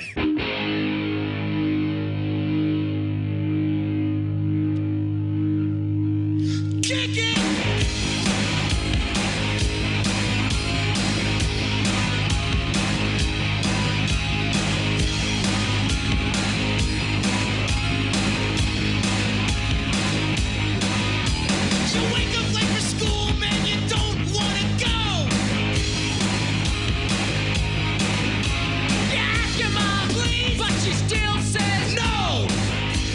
The unmistakable sounds of the Beastie Boys. You gotta fight for your right to party.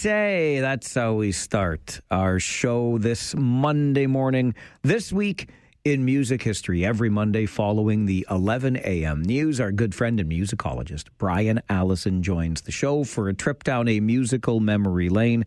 Please don't forget, Brian has a Facebook page of the same name, This Week in Music History, where you can go to get all of these tidbits and so much more, because Brian loves music as much as we do. Good morning, Mr. Allison. Hey, Mike. On This Week in 1951. In fact, what will that be? 75 years ago tomorrow, rock and roll is born, Brian Allison? I believe so. I'm a strong believer. So there's a pretty good dialogue about when, in fact, rock and roll was born. But I believe that you can link it to March 3rd, 1951, because this is the day that Jackie Brenston and his Delta Cats, who were actually Ike Turner and his Kings of Rhythm, with saxophonist Jackie Brenston taking the lead vocal, they recorded the song Rocket 88 at the Memphis Recording Service in Memphis, Tennessee. And that song would reach the top of the chart in June 1951 and is largely seen as the first rock and roll record ever. The song would introduce the world to the sound of a distorted electric guitar because, quite by accident, guitarist Willie Kizart's amplifier was damaged during the band's drive to Memphis. And he tried to fix it. He stuffed some crumpled up newspapers into the cone, but it had this distorted, fuzzy effect. And with a moment of inspiration, producer Sam Phillips liked the sound and thought, let's just leave that in. That guitar sounds pretty cool. So they went ahead and recorded the song, and lo and behold, with that song and the guitar sound, rock and roll received its birth certificate. I love it. It's awesome. And don't forget, when you look back at this time frame, teenagers were only starting to be recognized as a distinct sort of developmental group in North American culture. We're still in 1951, we're still 4 years away from James Dean and Rebel Without a Cause, or Elvis Presley, and rock and roll as a legitimate musical genre. So truly, Rocket 88 had every ingredient to birth rock and roll as a genre. It had rebellious nature to it. It targeted the themes of teen angst and cars and sex. And again, the sound of that guitar and drums, it was bound to get the attention of a teenage audience. So I guess they had it all wrong in Back to the Future, October of 1955, when Marty McFly was on stage and Chuck Berry's cousin Lou called him up and said, I think I found that new sound you're looking for.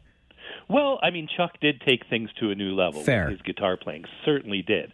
But really, the birth of that and the first ingredients of rock and roll, to me, came with Rocket 88. Right. And it wasn't Lou, it was Marvin. Your cousin, Marvin Berry. Marvin Berry. Let's fast forward from 51 and rock and roll getting its birth certificate to 1970. And who knew Charles Manson was anything other than a cult leader and killer, but a musician as well? Well, that's a true part of the story. That Charles Manson, he started out as a wannabe rock and roll star. He wanted to record music. He was a songwriter. He learned to play the guitar while he was incarcerated. And when he was released in 1967, I believe, he decided, he was going to try to make a go of this music thing. So he had recorded songs. He had even recorded with Dennis Wilson, the drummer of the Beach Boys. They ended up recording one of his songs, the Beach Boys. It was called Cease to Exist. They changed the title to Never Learn Not to Love. But yeah, he released his own album on March 6, 1970. And it was basically to help to raise money for his defense in the infamous Tate LaBianca murder trial. So, but he ran into some trouble with it. I mean, people weren't really hip on listening to his music because, of course, he was a cult leader and mass murderer. And then the album jacket, it was made to look like the cover of Life magazine. It had the same title sequence, but he had removed the letter F from Life to call it Lie. And, of course, Life magazine wasn't really fond of that and launched a lawsuit for him not to have that. But the album actually didn't do too bad. It eventually climbed to number 61 in the U.S. charts in early 1969. So, say what you want about Charles Manson as a person. He did have some talent as a music musician and a recording artist, and maybe, if things had gone in that direction, it might not have gone sideways for him. That's exactly what I was thinking about. Like, who knew how close that story might have been to having a different final chapter? Well, and again, like the murder of Sharon Tate took place at a home that was rented by her husband, and of course that home had previously been owned by Terry Melcher, who was a record producer and who had come out to see Manson and who had ultimately decided, I don't really think you got the stuff to make an album with us, and declined to record with him. Maybe that's why Manson was at that home that night. Maybe Terry Melcher was the target. It all is very, very much attached to music and Charles Manson's want to be a serious recording artist. All right, on this very day in 1996, so 30 years ago, Brian, another number one for Oasis. Yep, their second number one single. So Don't Look Back in Anger went to number one in the United Kingdom and would eventually make it be a hit over here as well. This was from the band's What's the Story? Morning Glory album. And it was the first to feature Noel Gallagher on lead vocal and guitar instead of Liam Gallagher. Little brother Liam stepped aside, let his older brother, the songwriter of the band, take the lead vocal, and took the song to number one. And, this song is one of the defining Britpop anthems, but it also had a plethora of nods to the Fab Four, the Beatles.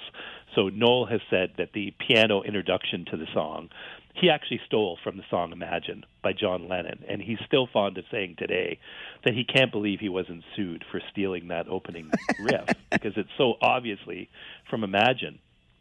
The line, "Gonna start a revolution from my bed," an obvious reference to John Lennon and Yoko Ono's bed-in following their 1969 wedding. And, those layered harmonies that were famous to this song, they were intended to be Beatle-like.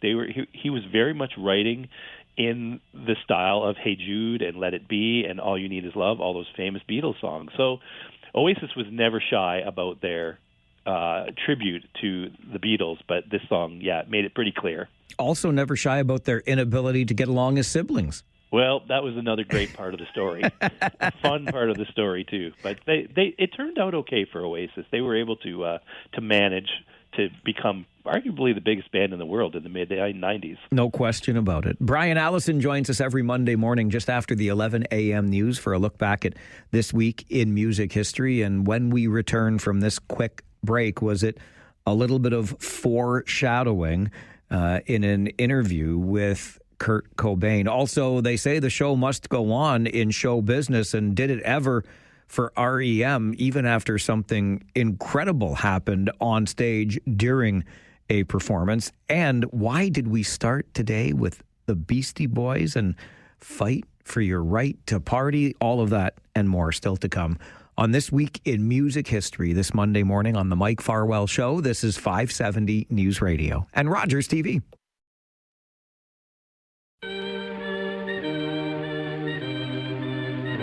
Every Monday morning at this time, we take a trip down a musical memory lane. Our guide for this tour is musicologist Brian Allison, who joins us Mondays at 11 a.m. for This Week in Music History. Brian also operates a Facebook page of the same name, This Week in Music History, so you'll get these tidbits and more when you visit This Week in Music History on Facebook. Maybe a little bit of foreshadowing, Brian, a sign of things to come this week in 1994 when it came to Kurt Cobain.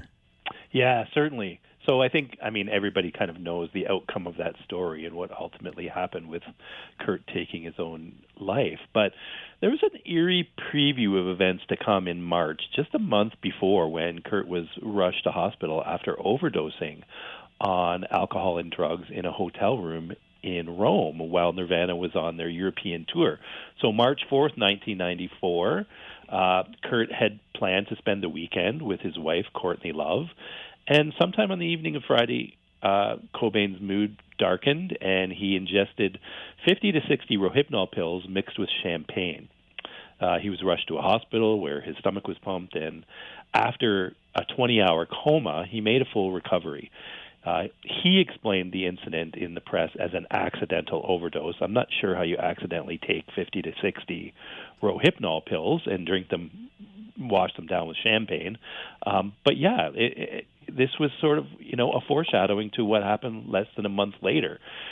So yeah, I've always asked myself, could more have been done to prevent the eventual suicide of Kurt Cobain? And keep in mind, along with this suicide attempt, just a month before his death, Kurt had referenced suicide in nearly every interview he did in the preceding years. You look at Nirvana's latest album, which was titled In Utero. The original title of that album was I Hate Myself and I Want to Die. So there seems like there was a lot of things that were missed along the way, and maybe, I don't know what was happening, of course, in his inner circle, but could more have been done? I guess that's the question we're always going to ask ourselves, because it's a sad loss nonetheless. I think it's a question I guarantee that anyone who is even within arm's length of a suicide asks forever more. And clearly Kurt Cobain was a tortured soul, incredibly talented and tortured at the same time. Yeah, very well put. I think any of us who have been touched by someone taking their own lives, that's the question we ask for the rest of our lives is, do you think I could have done more to stop this from happening? Absolutely. Absolutely. Okay, this week in 1995, Brian, I still can't get over the story and the recovery, but an incredible story around REM. Wow, yes, this was quite a story back in 1995. So it was March 1st. REM were playing a show at the Pas Noir Auditorium in Switzerland. This was on their Monster Tour, which was their first tour in 6 years. So it was a big deal, very big deal for them to be back on the road, and fans were very anxious to see the band play. During the actual show, Bill Berry, their drummer, suffered a brain aneurysm. He had headaches prior to the show and didn't feel particularly well, but decided to go on anyways. And then halfway through the set, he collapsed. He was rushed to the hospital, and he had emergency surgery, which obviously determined that he'd had an aneurysm. And he was done with the tour for a few months. But he came back. He came back in June and finished the tour. I actually saw the last show in Toronto at that time. Great show. But then in October 1997, Bill elected to leave REM for good, saying that he was no longer, didn't have the drive, didn't want to continue the rigors of traveling with the band. And, post-REM, he's had a very nice life. Bill has become a gentleman hay farmer in rural Farmington, Georgia. To this day, he tends his hay fields and enjoys the peace and tranquility of a simple life away from rock and roll. So there's always been the pressures for the band to get back together, the original foursome. I don't know if that'll happen someday, but yeah, it was a scary moment in Switzerland that night when Bill Berry collapsed on stage. Talk about a 180 from a hugely popular musical act to tending hay fields in your native Georgia. Go figure. I think it's pretty remarkable. I mean, I think I can understand where he's coming from after, so many years. I mean, REM was an active touring and recording band for, 20 plus years. And after all of the stresses and expectations that come along with that life, I'm sure a quiet life tending hay would be very, very appealing. Absolutely. Okay, and before we let you go today, we have to go back to this week in 1987. We started the segment this morning with what I would argue is a signature song by the Beastie Boys. Why are they part of This Week in Music History? Well, because it was March 7th, 87 that the Beastie Boys made history when their album, License to Ill, reached the number one spot, which was the first time that a hip-hop act had a number one album, which was a pretty incredible thing for 1987. And the album, of course, featured that hit, You Gotta Fight for Your Right to Party, plus several other songs which were fan favorites, Brass Monkey, No Sleep Till Brooklyn. The album proved to be one of Columbia's fastest-selling debut albums and made them global superstars. This kind of took the Beastie Boys into the stratosphere. And by 2015, that album received a rare diamond certification by the RIA, marking 10 million copies sold. So pretty remarkable for a debut album. Some cool trivia about that record. Of course, many people know the album samples songs by Led Zeppelin, by Black Sabbath, by AC/DC, in The Clash, and they virtually paid nothing to use those samples. Back then, in '86, getting clearances for sampling on rap albums was really easy. That era would not last for very long. But you could take a sample of a song for just about next to nothing, send the band's management a letter, we'll give you $5,000 if we can use this sample. Done deal. That doesn't happen anymore. But it certainly happened back then. And then the cover of the album was iconic, too. It featured this tail section of an airplane, but when you opened the gatefold album, the front end had smashed into a mountain. And if you look very closely, there's some numbers on the tail of the plane, and it reads 3MTA3. If you hold that up to a mirror, it says "Eat Me."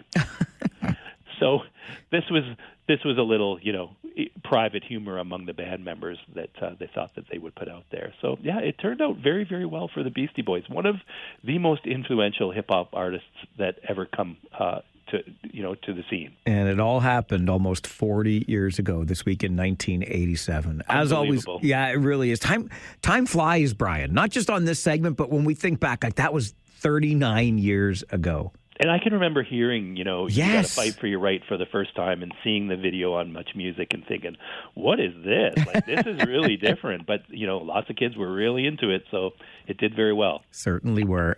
Brian, love these chats every week. Already looking forward to next Monday. Thanks for this. Me too. See you next Monday, Mike. Brian Allison, a musicologist, joins us every Monday morning just after the 11 a.m. news for This Week in Music History. Don't forget the Facebook page. It's the same name. This Week in Music History, and you can follow along for these tidbits and more. And I'm just thinking on that huge hit from the Beastie Boys. Sometimes a band has a huge hit. It doesn't land well with everybody. So I'm going to take this lead from our listener, Mike, Farwell's Force member number 10. And he suggested that our theme for All Request Friday should be annoying songs. Maybe for you, I can't imagine it's the case, but maybe You Got to Fight for Your Right to Party was an annoying song. I don't know. But whatever an annoying song is to you, make that your request for All Request Friday this week. It will be the Annoying Songs edition. Drop me an email to mike@570news.com or just call in and let Jen know what annoying song you would like to hear on Friday. I'm doing this on purpose because All Request Friday, then, the music will be more annoying than the host, you see? All Request Friday this week, annoying songs. Drop me an email, mike@570news.com, or give Jen a call. Let her know the song that you would like to hear. I'll tell you who is not annoying and also who is not a jackwagon, Jill Turner. Jill is a kayaker, and she spotted several years ago this ewe, a sheep, not you, Y-O-U, E-W-E, the sheep, all by its lonesome on this little crag of rock over in Scotland. And a couple years later, she was kayaking again and still saw this same sheep all by its lonesome. And that's when Jill figured, see, this is how you become a person who is not a jackwagon. You think beyond yourself. And Jill thought, something's not right. This sheep has been stranded here for years now. And sure enough, Jill made sure the authorities were made aware, and a rescue was undertaken to bring the sheep to safety. All went well. The sheep is now not only in the company of others and no longer lonely, but this sheep, Britain's loneliest as it's described, Fiona, has just given birth for the first time. She became a global celebrity when rescued from the foot of a steep coastal cliff in the Scottish Highlands back in 2023, had spent a couple of years there alone, and now Fiona has given birth for the first time, and her caretakers say she is now the world's best mom. Jill Turner, the kayaker, definitely not a jackwagon. This is the Mike Farwell Show on 570 News Radio and Rogers TV. Has anybody heard from Crazy Dave? Has anybody heard from Crazy Dave? Has anybody heard from Crazy Dave? Now, that cat couldn't spell to win a bet, but he carried this battered notebook full of his poetry. More soul per square word than the Lord's Prayer. He was the kind of guy that called a spade a shovel, and a violin a fiddle, and a lady ma'am. And I don't even know why I think of him now. Maybe because he never told me a lie he'd have to apologize for later. Because he'd speak to a guy straight, eyeball to bloodshot eyeball, like he'd never even had a secret. That is the local artist Scott Wicken, not talking specifically about David Drewe, but it fits so well as means of an introduction to the man himself. David Drewe, owner, negotiating change, government relations, stakeholder engagement strategies, and a longtime conservative political staffer. Good morning, sir. Good morning. Let's start with the leader of the Federal Conservative Party today. You worked for the party when Stephen Harper was the leader. Pierre Poilievre is now the leader, and after giving a speech, which, by the way, I heard some fairly positive reaction to. I read some very nice reviews of it over the weekend. And he finishes that speech, exit stage left, and enter Peter Mansbridge's podcast studio. What? Pierre Poilievre with the former anchor of the national news on CBC? Oh, it gets better, though. Oh, great. The only reason I know this, because the podcast has not come out yet, but Susan Delacourt had an exclusive in the Toronto Star with a pre-listen to it. So it's not just Pierre Poilievre and Peter Mansbridge. It's Pierre Poilievre, Peter Mansbridge, and Susan Delacourt in a threesome. Okay, so if you so now are, there's strategy cue the callers. here. Cue the callers. No, they're not going to be callers on. They let that slide. My boss will be calling me after the show. Oh, I was thinking viewers were going to call for the visual. We don't enough taken out of our minds, please, my word. But this had to be strategically done.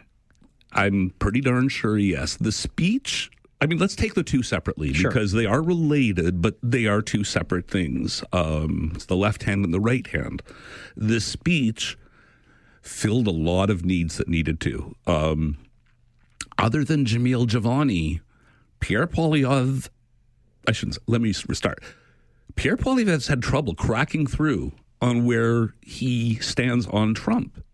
And as I've alluded to a few times, I've heard him stuff coming out of his mouth. And when Jamil Javani did the trip, I'm like, I'm pretty sure Pierre Poilievre does not feel that way based on what Pierre Poilievre has said. But I said pretty sure because literally I did not have time to go out and look around to find the sentiment that I'm positive Pierre Poilievre expressed at some point about Trump. Now he's come out in a substantial speech to a substantial audience, named Trump several times, and put it on the record where he is. So he's staked out that ground that since the last election was the biggest gap. If you remember during the election, it was, well, why are we going to talk about Trump when the Liberals own that issue? And they've sort of stuck to that point ever since. And, you know, during the election, maybe it made sense because you had such a short amount of time. But ever since then, it's like, well, why not fill that gap? Why not backstop it? Now, they have some strategic internal problems. First thing he had to do, Pierre Poilievre, was win a seat after the election. The next thing he had to do was win a leadership race. So, yeah, he gave the speech and it was well received. It was exactly what the doctor ordered. Is it enough? Is it sufficient? I don't believe so. And I don't mean that he has to go further. I just mean that he has to make more effort to get this out there, because if he just lets this stand alone as a one-off, 3 weeks from now, we're not going to remember this speech. And it's going to be, where does Pierre Poilievre and the Conservatives stand on this? Because Jamil Javani will probably have said something stupid again by then. But isn't the real problem for Pierre Poilievre here, if he sounds more mainstream / centrist with his position on Trump to the public, isn't that going against the grain of his most ardent supporters within the party? Some of the most ardent party supporters, perhaps. His supporters, I doubt. I like how you phrased it, because you did not say a majority of, you did not say a plurality of, you did not say a significant minority of, you said most ardent. And yes, There will be some very ardent conservatives cheesed off by this. Is this going to be their make or break issue? I hope not. I'm sure for some it will. I'm sure for some it won't. I hope that the wedge falls on my side, but I'm not sure. But then you get to the whole, well, I don't know yet what he said to Peter Mansbridge because I saw the Susan Delacourt headline, but I didn't read the Susan Delacourt content yet. So interesting. Yeah. So, and it's Peter Mansbridge who was never really known as a tough interviewer, I've got to say. A good interviewer? Yes. But he would let you not answer the question and let that sort of speak volumes. And then afterwards, note the fact that you didn't answer it. He wouldn't, stick knives all over it like Evan Solomon would have, but he's a good interviewer, but he's not mean or one of those agitators. So it could be quite interesting to see what comes out of this, especially since that speech, well, Trump bombed Iran. He did. So we have this new Pierre Poilievre where he comes out and he says, yeah, I'm going to be trying to get out there more often. We hope that means that, we're going to start having more conservative MPs on your show. We hope that, maybe they're going to start showing up for the CBC locally as well. Maybe there's going to be some cool reach outs with the record. Or is this just... I don't buy that. I don't buy that at all. Or is this just the threesome of Susan Delacourt, Peter Mansbridge, and Pierre Poilievre? Okay, we will talk more about Trump bombing Iran, but let's keep it more domestic for now with Prime Minister Carney's junket currently. And India all of a sudden becomes the good guy to the extent that they're going to get some uranium from Saskatchewan? I don't want to sound like I'm against increasing trade with India. I do not want us to become dependent on trade with India, but they're not China. They're not China bad. No, seriously. Well, but what a ringing endorsement. They're not as bad as China. Well, no, let me put it this way. I'm not afraid of India the way I am of China. Okay. All India does is kill Canadian citizens in Canada. No, but literally, that's all. And so on the scale of how bad things are, yeah, they're one of the worst players in terms of interfering in Canadian democracy, but they're not China bad. So I just want to throw that out there. But yeah, so we are trying to increase some deals with India. And in the context of all of that, an unnamed Canadian source gives a background briefing to the media and says that all of those things we used to worry about with India under the last prime minister, well, we don't need to worry about that anymore. And this is news to everybody because these reporters who are on the plane are not covering this as their first ball game. You know what I mean? They don't need the program to know the players. Oh, we're going on this trip? Who should we be sitting down with before we leave to get informed as to what's going on? So they've done their work, and so this came across as quite a surprise to everybody who had been briefed by unnamed sources before they left saying that, no, this is a live issue. So then we had the reporters trying to find someone in the government who would say the same thing. And there was a whole lot of mealy mouth coming out, Mike. A whole lot of, it was question period quality answers. It was not even acknowledging anything near the topic of the question. It was just so is India still a threat? Isn't it great that we've got a trade deal with India? It was just horrible, horrible stuff. And then finally, I can't remember the name of the reporter, but on the weekend, CSIS is now on the record saying, no, India is still an active threat to our democracy and engages in espionage on Canadian soil. And I am not... Okay, first things first, if you believe as a journalist that somebody has burned you purposefully, you don't owe them squat in terms of keeping their name off the record, regardless of what you accepted to in advance. If they burn you, you are allowed to burn them back. That is part of the deal. So the question is, did this guy burn them on purpose, or was this person misled, in which case you can't burn them? You know what I mean? You have to be sure that they are burning you, not that they're a patsy or a putz. But I do not expect this to last very long. I think we are going to hear who this official was. I think it's going to be a civil servant. And I'm just going to be most confused as to whether they were a useful idiot thinking that they were doing something smart in just filling a gap, or whether there was some direction that they were told this in some way and they just didn't question it in a sensible way. But I can't believe it took so long for anyone in the government to acknowledge the elephant in the room and just go, yeah, that guy was wrong. Don't know where that came from. If you want to talk about what the exact status of India is, go talk to those people over there who aren't on the plane. But in the meantime, we want to talk about the trade deal. And so talk about the trade deal they have been. David Drewe joins us Monday mornings, 11:30, to share his views during Drewe's Views. Yes, the U.S. bombed Iran. Yes, there's still talk of separatism in Alberta. Forget Quebec. And why is the city of Cambridge against accessibility? We'll talk about it as we continue on the Mike Farwell Show. It's Drewe's Views this morning on 570 News Radio and Rogers TV.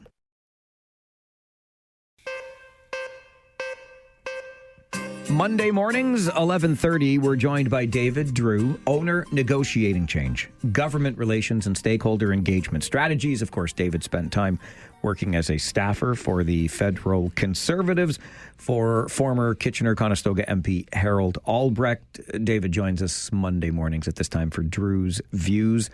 The Ayatollah, the supreme leader, is dead. The bombing began on the weekend and took a pretty serious toll. Is President Trump trying to distract from something, David, or what say you about the bombing of Iran? It's really... Well, first of all, I'd like to go back to... We talked about the State of the Union on the Friday 4. Yeah. And I said it didn't really matter. It wasn't that significant because sooner or later he's going to wake up, have a bad morning and bomb somewhere. And was it that night? It was 24 hours. Within 24 hours, I got to watch my mouth. This has a lot of angles to it. Like, first of all... Yeah. The biggest threat to Trump's real estate play on the Gaza Strip is Iranian-sponsored violence and terrorism. So by eliminating Iran's capability to export terrorism, his family stands to get a whole lot richer when they redevelop the Gaza Strip. No, I'm being absolutely serious when I say this. I can't wrap my head around the Disney World of the Gaza Strip. I just can't. And then the next one is, well, and depending on how this stretches out, will this bump the midterms? Because will he be a wartime president? Number 3 is, as much as they say they don't want regime change, Israel sure does. They just want to take this away, but is China still going to be able to get oil from Iran after all this? Because they can't get it from Venezuela anymore. So, in terms of this whole global realpolitik thing, this could just be like, a few months ago, was it? A bit more than a year ago that the U.S. bombed a whole pile of Iran's outer air defenses just to show that they could and to show that they had no more defenses. This could be just another play in taking away China's ability to have an economy. Like, there is so much of this that we just don't know. And I think I've just put more thought into it than Donald Trump has, to be fair. So but that makes it harder to figure out, because it could just be as simple as, yeah, those Epstein files, they weren't listening to me about last week with whatever I was, aliens, last week, going to declassify Area 51 files. So, yeah, let's invade Iran this week. It could just be that simple, like you premised at the beginning. Or it could be that somewhere within the mind meld that is the Trump White House, there are several agendas that all just conflated together, and it ended up in saying bomb there. None of this is reassuring to me. none of this should sound reassuring to the listeners. Fair all around. And I suspect it will come up more in our rant or rave hour that's coming up. So let's talk quickly about separatism in Alberta. And Liberal support in Alberta. How did that happen? Is it because Prime Minister Carney is an Edmontonian or what? I'm thinking it's the two are related. Generally, when Liberal support in Quebec is at its highest, there's also support for separatism. It could be that we're going that way in Alberta now, where the very fact that Albertans are starting to see that there is this separatist conversation that will not go away, they are flooding to the Liberal Party. When we say flooding, it's not a plurality, it's not a majority, it's not, once again, you know what I mean? We're talking about statistically, if it played out evenly, 14 seats, but it will not play out that way. So 6, 8, but all the same, if you have a durable 6 or 8 seats for Liberals in Alberta, and that durable is another huge assumption I put in there, it really does change the conversation about, are the Liberals the anti-Alberta party? You know what I mean? If you consistently have Albertans electing some Liberals, it's much harder to tar them as outsiders. Is this bad news for Danielle Smith? It's bad news for Pierre Poilievre more than Danielle Smith, because it's not like the provincial Liberals even exist. Right. Is it bad news for Danielle Smith? That really depends on what you think she wants out of the separatism movement. And even her supporters are divided in that. Some of them believe that she is a separatist. Others believe that she is trying to let a little bit of air out of the balloon so it doesn't pop. Your guess is as good as mine. And again, it could be that, but like the last one, you and I have just put more thought into it than she has. Okay, it was a seemingly innocuous motion brought forward to Cambridge City Council last week, the Hidden Disabilities Sunflower Program. In essence, you get this little card that you can show. You've got the sunflower lanyard to say, hey, I am carrying this or that disability. I might need a little bit of extra support when I come to you for customer service. And, oh boy, the rhetoric that surrounded that conversation. Yeah.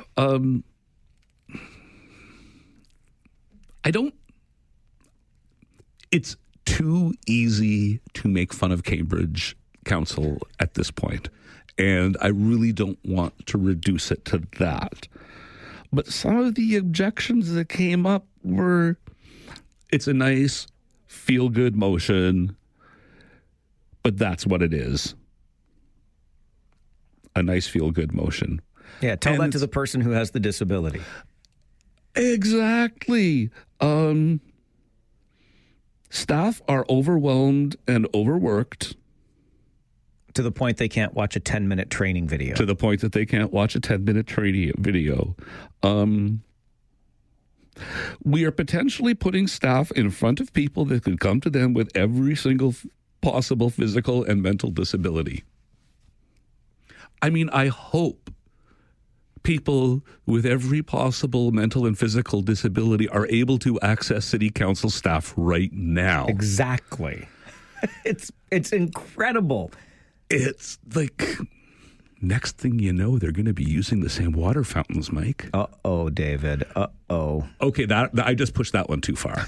I did. I'm sorry, Cambridge. But I'm sorry. You are worthy of derision for this. And I just would like you to remember that it was just a few months ago that there was this same attitude about these AI-generated citizens who had all the worst behaviors in the world about complaining about their snowplow service and demanding better. And we were wondering how these things could have been approved.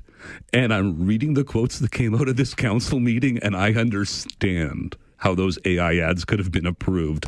My God, if we actually say staff might recognize or should be able to recognize people with hidden disabilities, people with hidden disabilities might show up.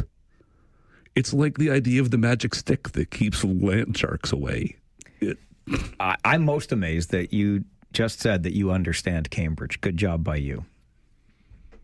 I'm sorry. It's okay. I was paying attention on your behalf. I'm going to go back and listen to it in context. Always good to see you, my friend. Thanks for being here. Thank you for having me. David Drewe joins us Monday mornings, 11:30, to share Drewe's views on the Mike Farwell Show, 570 News Radio and Rogers TV. Take out the papers and the trash, or you don't get no spending cash. If you don't scrub that kitchen floor, you ain't gonna rock and roll no more. Yakety yak. Don't talk back. Just finish cleaning up your room. Let's see that dust fly with that broom. Get all that garbage outside, or you don't go out Friday night. Yakety yak. Don't talk back.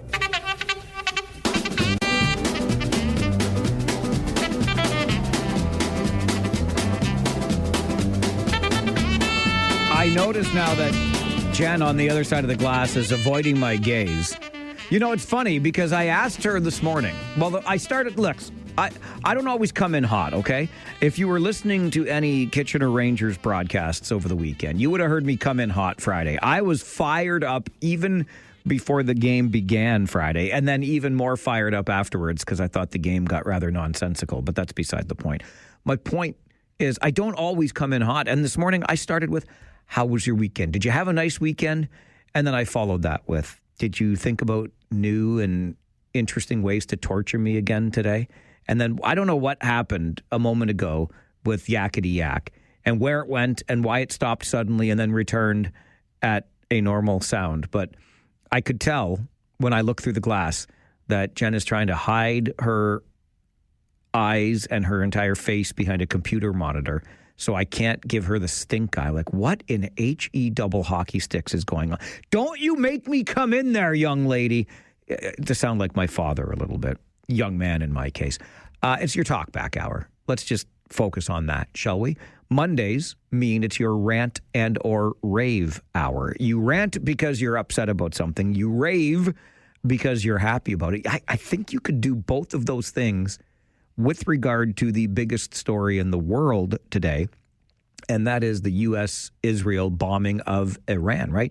You rant because you think the president who pledged to end all wars is now a warmonger himself and trying to distract from something. Or you rave because, ding dong, the Ayatollah is dead, right? And I don't think anybody's going to be shedding a tear for that. So just as an example, rant because you're upset, rave because you're not. Either of those things are available to you as options as we begin the rant or rave hour of Talkback here on the show. 519-570-2545, star 570, and 1-800-570-5715. We're going to start with our buddy Jersey Bill this afternoon. Good afternoon, Billy. Yes, and I found that word that I messed up before. I meant to say asymmetrical warfare, which is what happens when one side has much less power than the other, but still has means to attack the other side, whether through drones or whatever. And that certainly is a possibility of what could happen. Also, I want to report that my wife was really upset with Mr. Carney going along with this, and she's saying, I'm not going to support him anymore. But I sort of see things a little differently, and that is that I realize that it may seem sort of crazy that Carney and the president of France, Macron, and Germany and the others are going to go along with this. But in a way, I think that they want to show that they can align with an action by the U.S., and then they can turn around and say, well, now look, Iran was closely allied to Russia. Why don't you support what we're doing with Ukraine? And I think that's a possibility, though I don't put a great deal of hope in it. That I believe that that's probably what they were thinking about strategically. And heavens knows we could use a little bit more strategic thinking these days. As I say, I don't know where this is going to end, but one can only hope for the best. Billy, appreciate the call. As I said earlier, when Billy and I were talking about this very issue, the U.S.-Israel bombing of Iran, and I alluded to right at the beginning of Talkback here, your rant or rave edition, I don't think anybody is going to be all that upset that the supreme leader, the Ayatollah, is dead. But I think there are cautions here. Recent history suggests to us that you can cut off the head of the snake, but the snake still slithers. And I don't know what it, and that's to Billy's point about asymmetrical warfare. Yeah, the U.S. and Israel have all the power, have all the military might, but there are still ways for the one being bombed to inflict some sort of damage. And for that, you need look no further than what happened on 9/11 as an example in our recent history. The other thing I think we have to be cautious of here to some degree is the idea that now that the Ayatollah is dead, there will be the dawning of a new era in Iran. I have little doubt that many people in Iran wish for there to be, but I have not seen any indication as of yet that there is any kind of organized movement to become that next regime in Iran. In fact, I would further submit to you that because the Ayatollah himself was 86 years old, there was likely a succession plan in place already for him that may well be implemented by this point, because he was taken out prior to his eventual passing, which at 86, you know, you've got way less runway in front of you than you do behind you. These are things that, again, from this distance, I am simply considering. Because Billy brought up Canada's stance on this and maybe it being a strategic position for Canada to take, to be able to go back to the U.S. and say, see, we're with you on Iran. Where are you with us against Russia, against Putin on Ukraine? But lest you were unsure of Canada's position on this, here is exactly what Prime Minister Carney had to say about it. Canada's position on the developments in the Middle East remains clear. The Islamic Republic of Iran is the principal source of instability and terror throughout the Middle East. It has one of the world's worst human rights records and must never be allowed to obtain or develop nuclear weapons.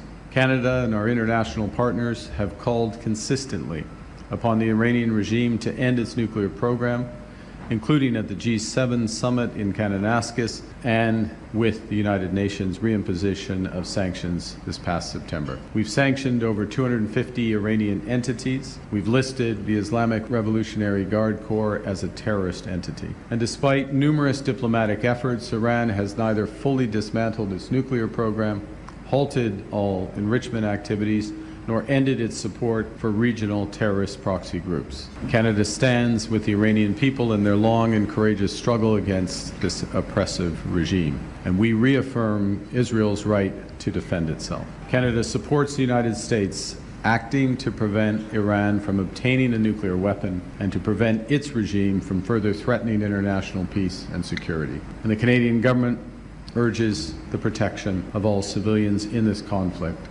That is Prime Minister Mark Carney in response to the bombing of Iran. Rant or Rave continues with Mark this afternoon. Good afternoon, Mark. Good afternoon, Mike. I got a rave. Okay, let's hear it. It's for the Rangers, my buddy. Attaboy, it better be. Midwest Division champs, Mark. Absolutely. I got to say, Mike, they've got the players. They have the team. They're playing together. They get along very well, apparently. They've got Uzi, and they've got you calling the game, Mike. I have very little to do with the outcome, Mark, but I'm sure having fun going to the rink. But, yeah, Mike, I really honestly believe this is the year. I think you have every reason to believe that, Mark. Absolutely. Okay, go Rangers, go. Thanks, buddy. Great to hear from you. Midwest Division champs. Enjoy that for a moment. Just remember what the head coach, UC Ahokas, said after the game yesterday. Yeah, that's nice, but we have more work to do. Every day, we have to get better. And now the next mission for the Kitchener Rangers is to finish in first place in the Western Conference. 8 games to go in the season. The Rangers have a 5-point lead on Windsor, who they play again this coming weekend for first place in the Western Conference. The Rangers have a 6-point lead on Flint, who they play, I think it's 2 weeks tomorrow at home. Third to last game of the season, the Flint Firebirds will be at the Memorial Auditorium for a Tuesday night game, and that will be a Jim Dandy of a hockey game. I promise you that. Kyle is next with us on Rant or Rave today. Hey, Kyle. Well, how's it going, Mike? Not bad. How's it going with you? Good. Well, I got a rave to this weather. Oh, okay.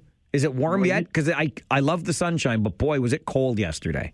It was minus 20 here in Listowel last night. Yeah, a little bit ridiculous. A little bit. But you know what? You know what this means? This is the time of year where you start tapping your maple trees. So I saw your picture. Yeah. Yeah, so my neighbor and I, we've got four maple trees in the backyard, 2 buckets each, so we tapped them yesterday. So already starting to flow. I'm actually surprised. So we got a little bit of sap coming through. Don't question me on how good the maple syrup's going to be, but raving to this weather, and I saw that it's supposed to be like 20 degrees this weekend or something like that.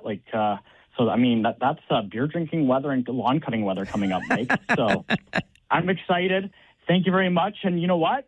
Take off your headphones for a minute, Mike. Let's go, Rangers! Woo!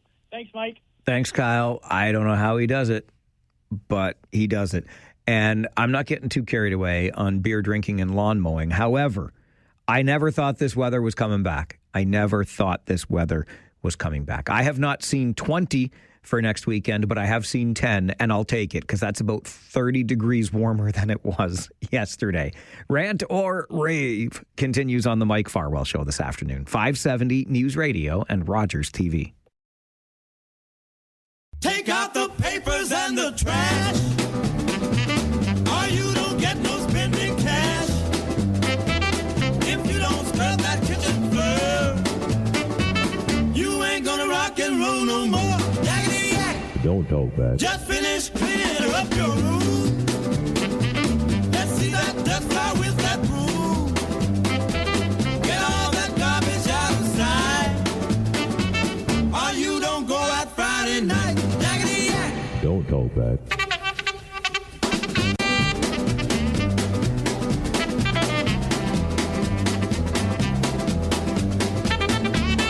I notice now that Jen on the other side of the glass is avoiding my gaze.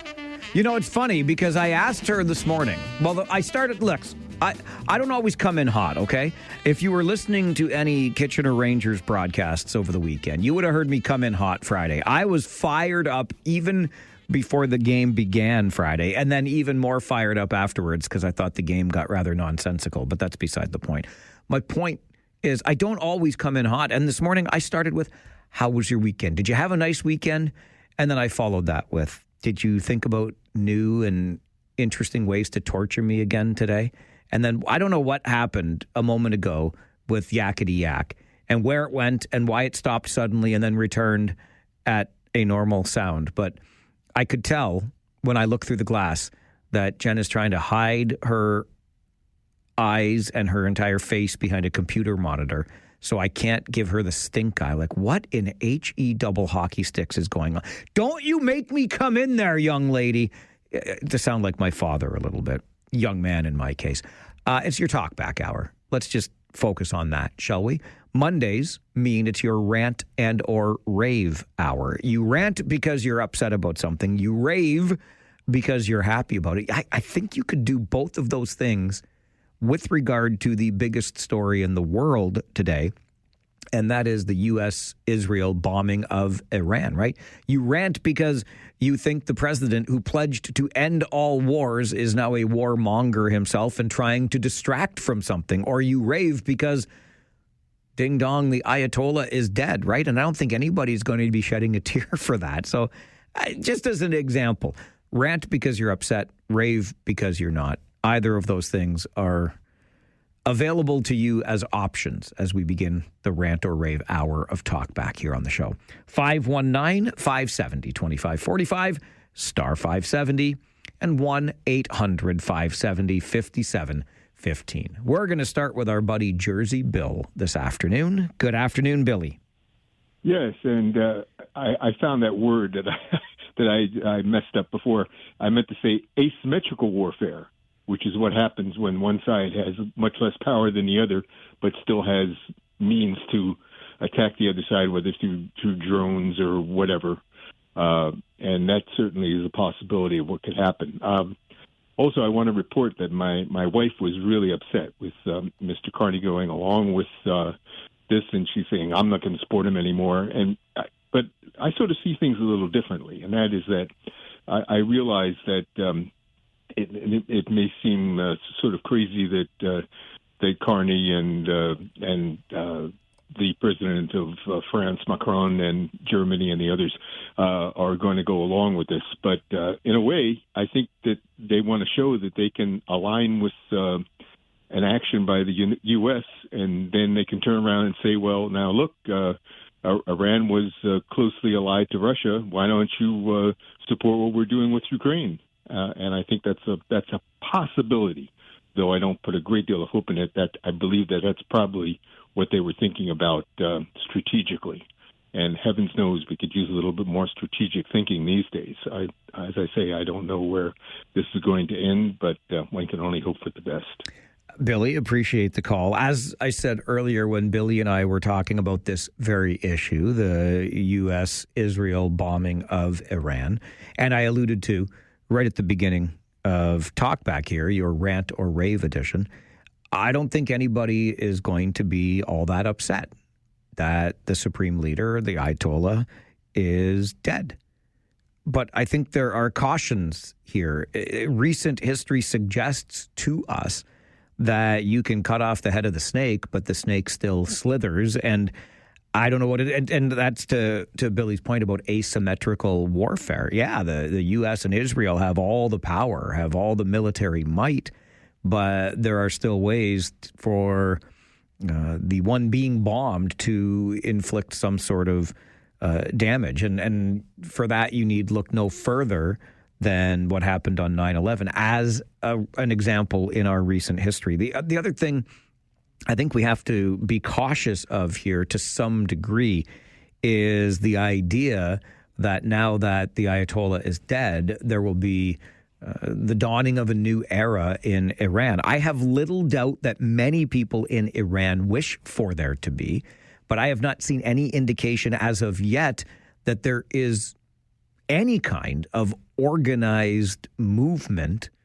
to become that next regime in Iran. In fact, I would further submit to you that because the Ayatollah himself was 86 years old, there was likely a succession plan in place already for him that may well be implemented by this point because he was taken out prior to his eventual passing, which at 86, you know you've got way less runway in front of you than you do behind you. These are things that, again, from this distance, I am simply considering.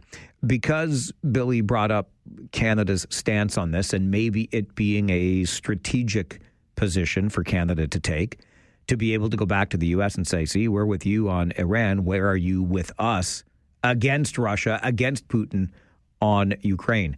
But lest you were unsure of Canada's position on this, here is exactly what Prime Minister Carney had to say about it.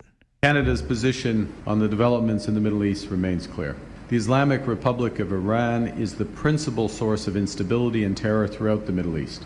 It has one of the world's worst human rights records and must never be allowed to obtain or develop nuclear weapons. Canada and our international partners have called consistently upon the Iranian regime to end its nuclear program, including at the G7 summit in Kananaskis and with the United Nations reimposition of sanctions this past September. We've sanctioned over 250 Iranian entities. We've listed the Islamic Revolutionary Guard Corps as a terrorist entity. And despite numerous diplomatic efforts, Iran has neither fully dismantled its nuclear program, halted all enrichment activities, nor ended its support for regional terrorist proxy groups. Canada stands with the Iranian people in their long and courageous struggle against this oppressive regime, and we reaffirm Israel's right to defend itself. Canada supports the United States acting to prevent Iran from obtaining a nuclear weapon and to prevent its regime from further threatening international peace and security. And the Canadian government urges the protection of all civilians in this conflict. That is Prime Minister Mark Carney in response to the bombing of Iran. Rant or Rave continues with Mark this afternoon. Good afternoon, Mark. Good afternoon, Mike. I got a a rave. Okay, let's hear it. It's for the Rangers, my buddy. Attaboy, it better be. Midwest Division champs, Mark. Absolutely. I got to say, Mike, they've got the players. They have the team. They're playing together. They get along very well, apparently. They've got Uzi, and they've got you calling the game, Mike. I have very little to do with the outcome, Mark, but I'm sure having fun going to the rink. But, yeah, Mike, I really honestly believe this is the year. I think you have every reason to believe that, Mark. Absolutely. Okay, go Rangers, go. Thanks, buddy. Great to hear from you. Midwest Division champs. Enjoy that for a moment. Just remember what the head coach, UC Ahokas, said after the game yesterday. Yeah, that's nice, but we have more work to do. Every day, we have to get better. And now the next mission for the Kitchener Rangers is to finish in first place in the Western Conference. 8 games to go in the season. The Rangers have a 5-point lead on Windsor, who they play again this coming weekend for first place in the Western Conference. The Rangers have a 6-point lead on Flint, who they play, I think it's 2 weeks tomorrow at home. Third to last game of the season, the Flint Firebirds will be at the Memorial Auditorium for a Tuesday night game, and that will be a Jim Dandy of a hockey game, I promise you that. Kyle is next with us on Rant or Rave today. Hey, Kyle. Well, how's it going, Mike? Not bad. How's it going with you? Good. Well, I got a rave to this weather. Oh, okay. Is it warm yet? Because I love the sunshine, but boy, was it cold yesterday. It was minus 20 here in Listowel last night. Yeah, a little bit ridiculous. A little bit. But you know what? You know what this means? This is the time of year where you start tapping your maple trees. So I saw your picture. Yeah. Yeah, so my neighbor and I, we've got four maple trees in the backyard, 2 buckets each, so we tapped them yesterday. So already starting to flow. I'm actually surprised.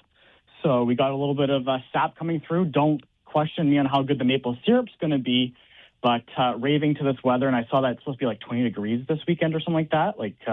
So, I mean, that's beer drinking weather and lawn cutting weather coming up, Mike. So I'm excited. Thank you very much. And you know what? Take off your headphones for a minute, Mike. Let's go, Rangers! Woo! Thanks, Mike. Thanks, Kyle. I don't know how he does it, but he does it. And I'm not getting too carried away on beer drinking and lawn mowing. However, I never thought this weather was coming back. I have not seen 20 for next weekend, but I have seen 10, and I'll take it because that's about 30 degrees warmer than it was yesterday. Rant or Rave continues on the Mike Farwell Show this afternoon. 570 News Radio and Rogers TV.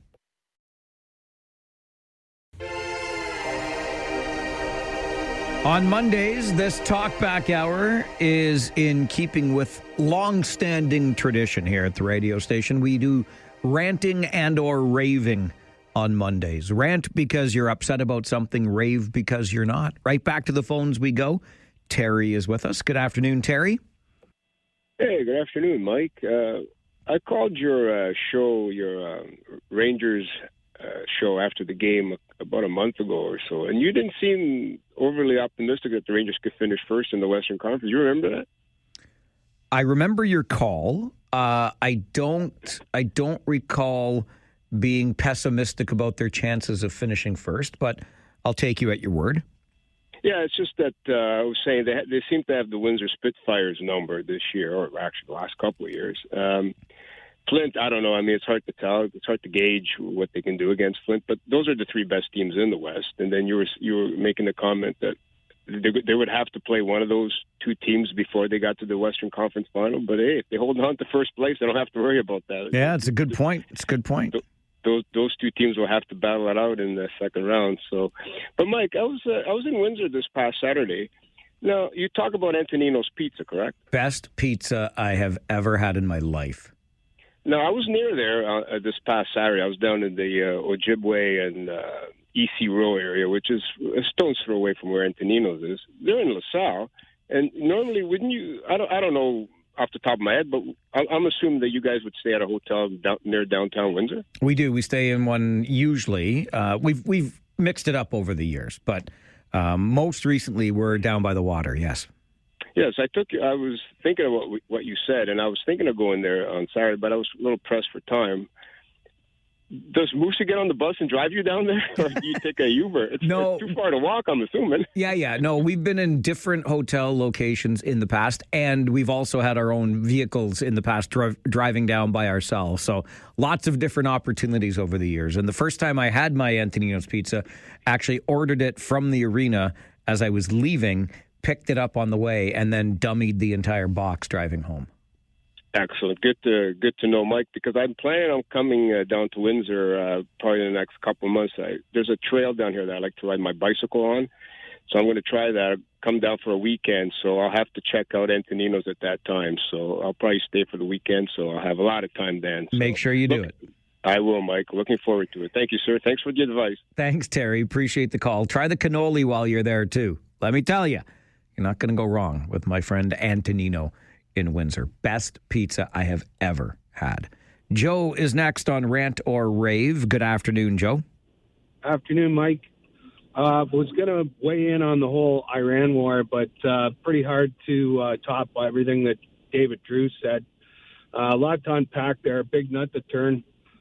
So one thing, though, I'm sure the Supreme Leader understands Newtonian law better than anybody else right now, wherever in hell that he is. What goes around comes around. That's Newtonian law 101. But I digress. So, no, instead, Mike, I'm going to rant and rave about the Rangers.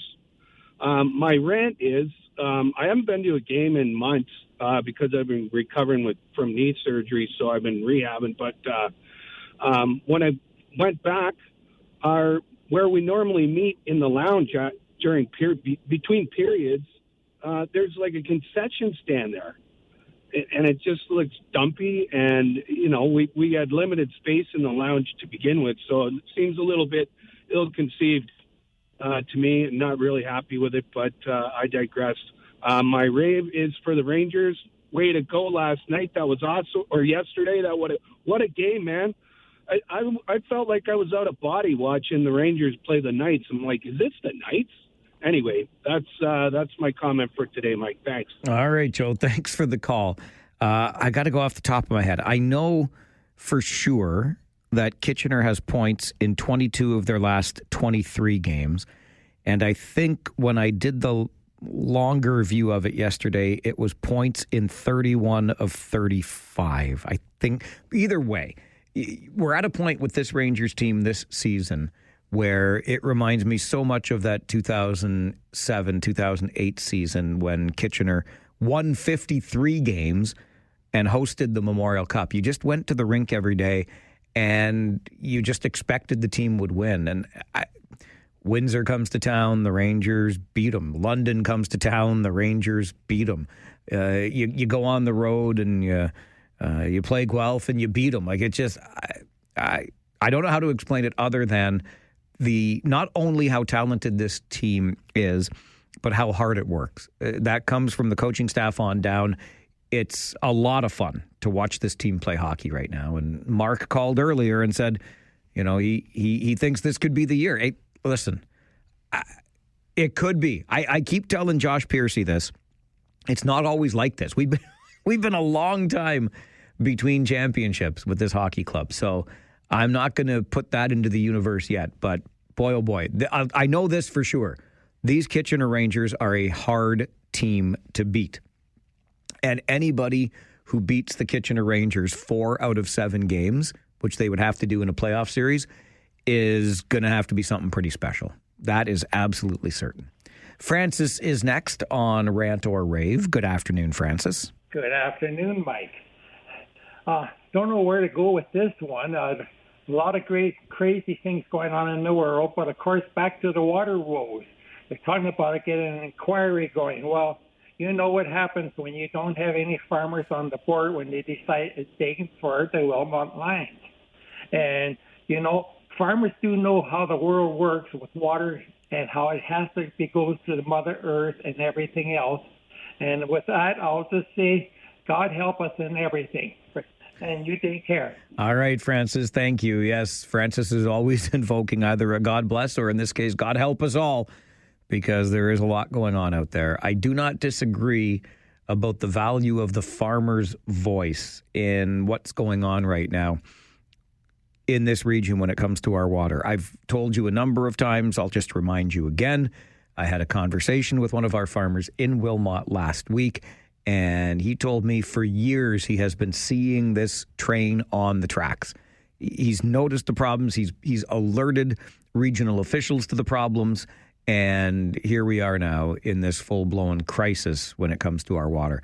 Those who are on the land, those who work the land, have been seeing this coming. They've noticed it in their own wells, in the pressure that comes out of their taps. You name it. They've noticed it for years already. So how we didn't notice it, or what we just ignored by way of warning, I haven't the foggiest. But hopefully the investigation that Regional Councillor Doug Craig would like us to undertake will get us to some of those answers.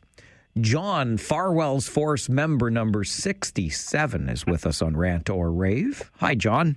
Hi, Mike, and you know why I have that number 67. It's important in my heart. Today, Mike, I've got a bit of I guess it's a rant. You may know a little bit more about this, and feel free to interrupt me, but that loan that our federal government made to the post office, have you heard anything about how it's going to be paid back?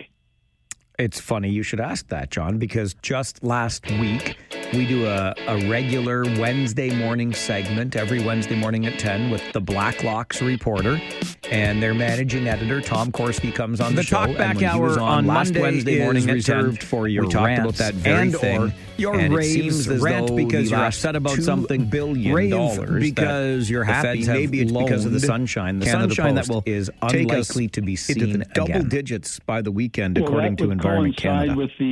When the double digits get here, it's likely to be cloudy and rainy, but that's okay. It's double digits above one of the quarters zero. Back to the phones here. Rant or Rave. Andre is next. Good afternoon, Andre. This is just ridiculous.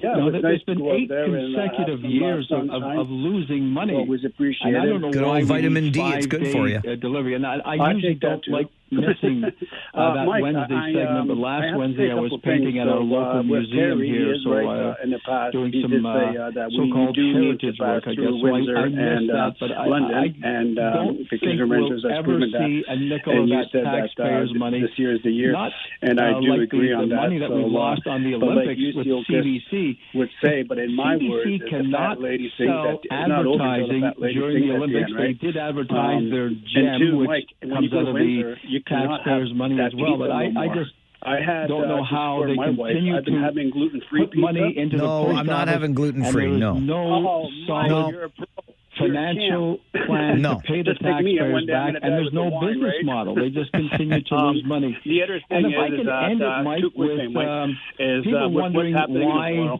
and that's the why U.S. I don't like rap. It's not my cup of tea, and hopefully my song plays because it's very sad that what's happening out there. He's called the president. The leader of Iran what song? Did you request a rap song for All Request Friday? Special in Washington. Yeah, you said songs that annoy you. Yes, the songs that annoy you. Okay. We'll make sure we air a very clean version of that song.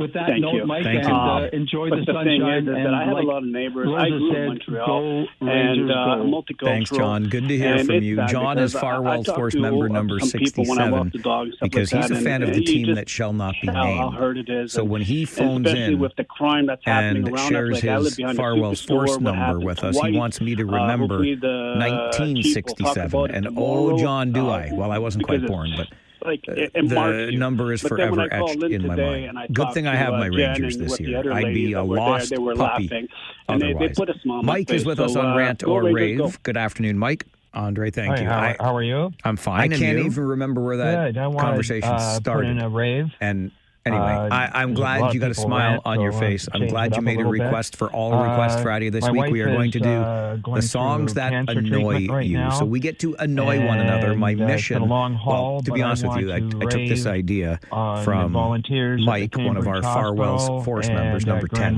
He said, you should do an All Request Friday of annoying songs. I thought that's a good idea because then I, as the host, will be less annoying than the music that you get to hear. I already know what song I'm picking to start the show. But if all you the want to help they request give an and the annoying warm song, we'll welcome play when you little walk bits into of the annoying music hospitals. on all That's request fantastic, Friday. Mike. Really This week. appreciate Just you call in, saying let so. Jen How's know your the wife song doing? you want to hear, or drop me an not too email to Mike at 570news.com. Sorry to hear that, but thank you very much for and we'll get your song sharing on a the air rave here today. Friday. It's appreciated. We do a first come, thanks. first All right, Mike. served basis. We hear it Don't all the forget time. that we have When it room, I comes think, to our maximum for healthcare, or as I like to call it, our sick care 1 system, minute segments underfunded, of your long wait most times, annoying etc. But songs. once So you get send in the there, requests in, we'll the play 'em on care you Friday. receive not only Toll-free from Jay is with us the now on practicing Rant or professionals, Rave. but Good afternoon, volunteers Jay. who help make those experiences that much better. And Mike wanted to rave about them today on Rant or Rave. Well, That's you what this already hour changed your is number. for. You bring the rants, Well, it you was bring for the raves. personal reasons, We but engage in the I- conversation on the in Mike honor of Farwell my Show, 60th 570 birthday, which News was Radio on, and Rogers last TV. Monday, I'd like to be number 958. What? No. Jay, you've already changed your number. You're going to change it again? No, this will be the last time. No, stop it. Stop. I got to have some rules here, Jay. Well, there's a reason. Okay, 958. You are killing me here. You know I like the numbers to go in order. Now I have to make 412 available to somebody else. What if somebody else asked for 412, Jay? Well, go ahead. They can have it. Yeah, but they asked for it before and you already had it. Or the other number that you had before you changed it to 412, you muckety muck. Well, I'm moving. What number do you want now? Again, tell me again. 958. 958. That's the time I was born. Listen, Yep. Jay, Yep. if you change this number one more time, I'm kicking you out of the force. It won't be. The force will be with us both. No, the force is going to be with you, let me tell you. Yes, sir. All right. Thank you. You're welcome.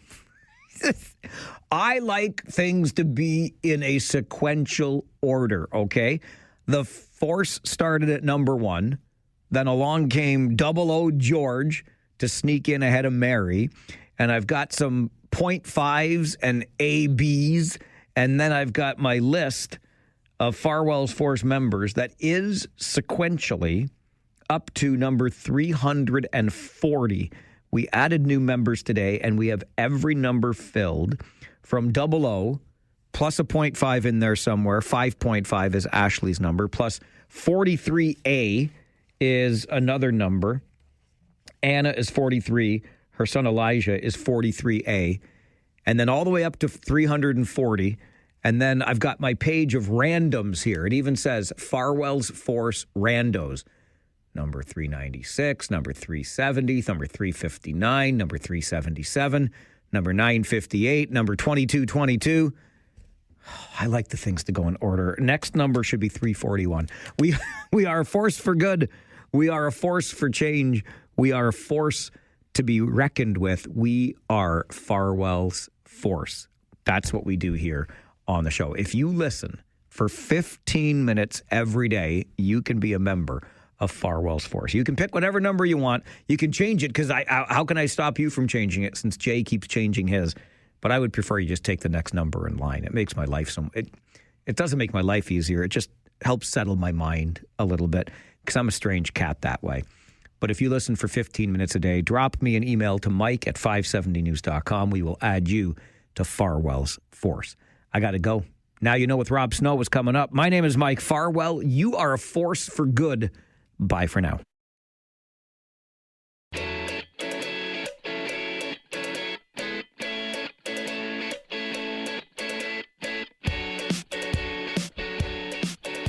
The Talkback Hour on Monday is reserved for your rants and or your raves. Rant because you're upset about something.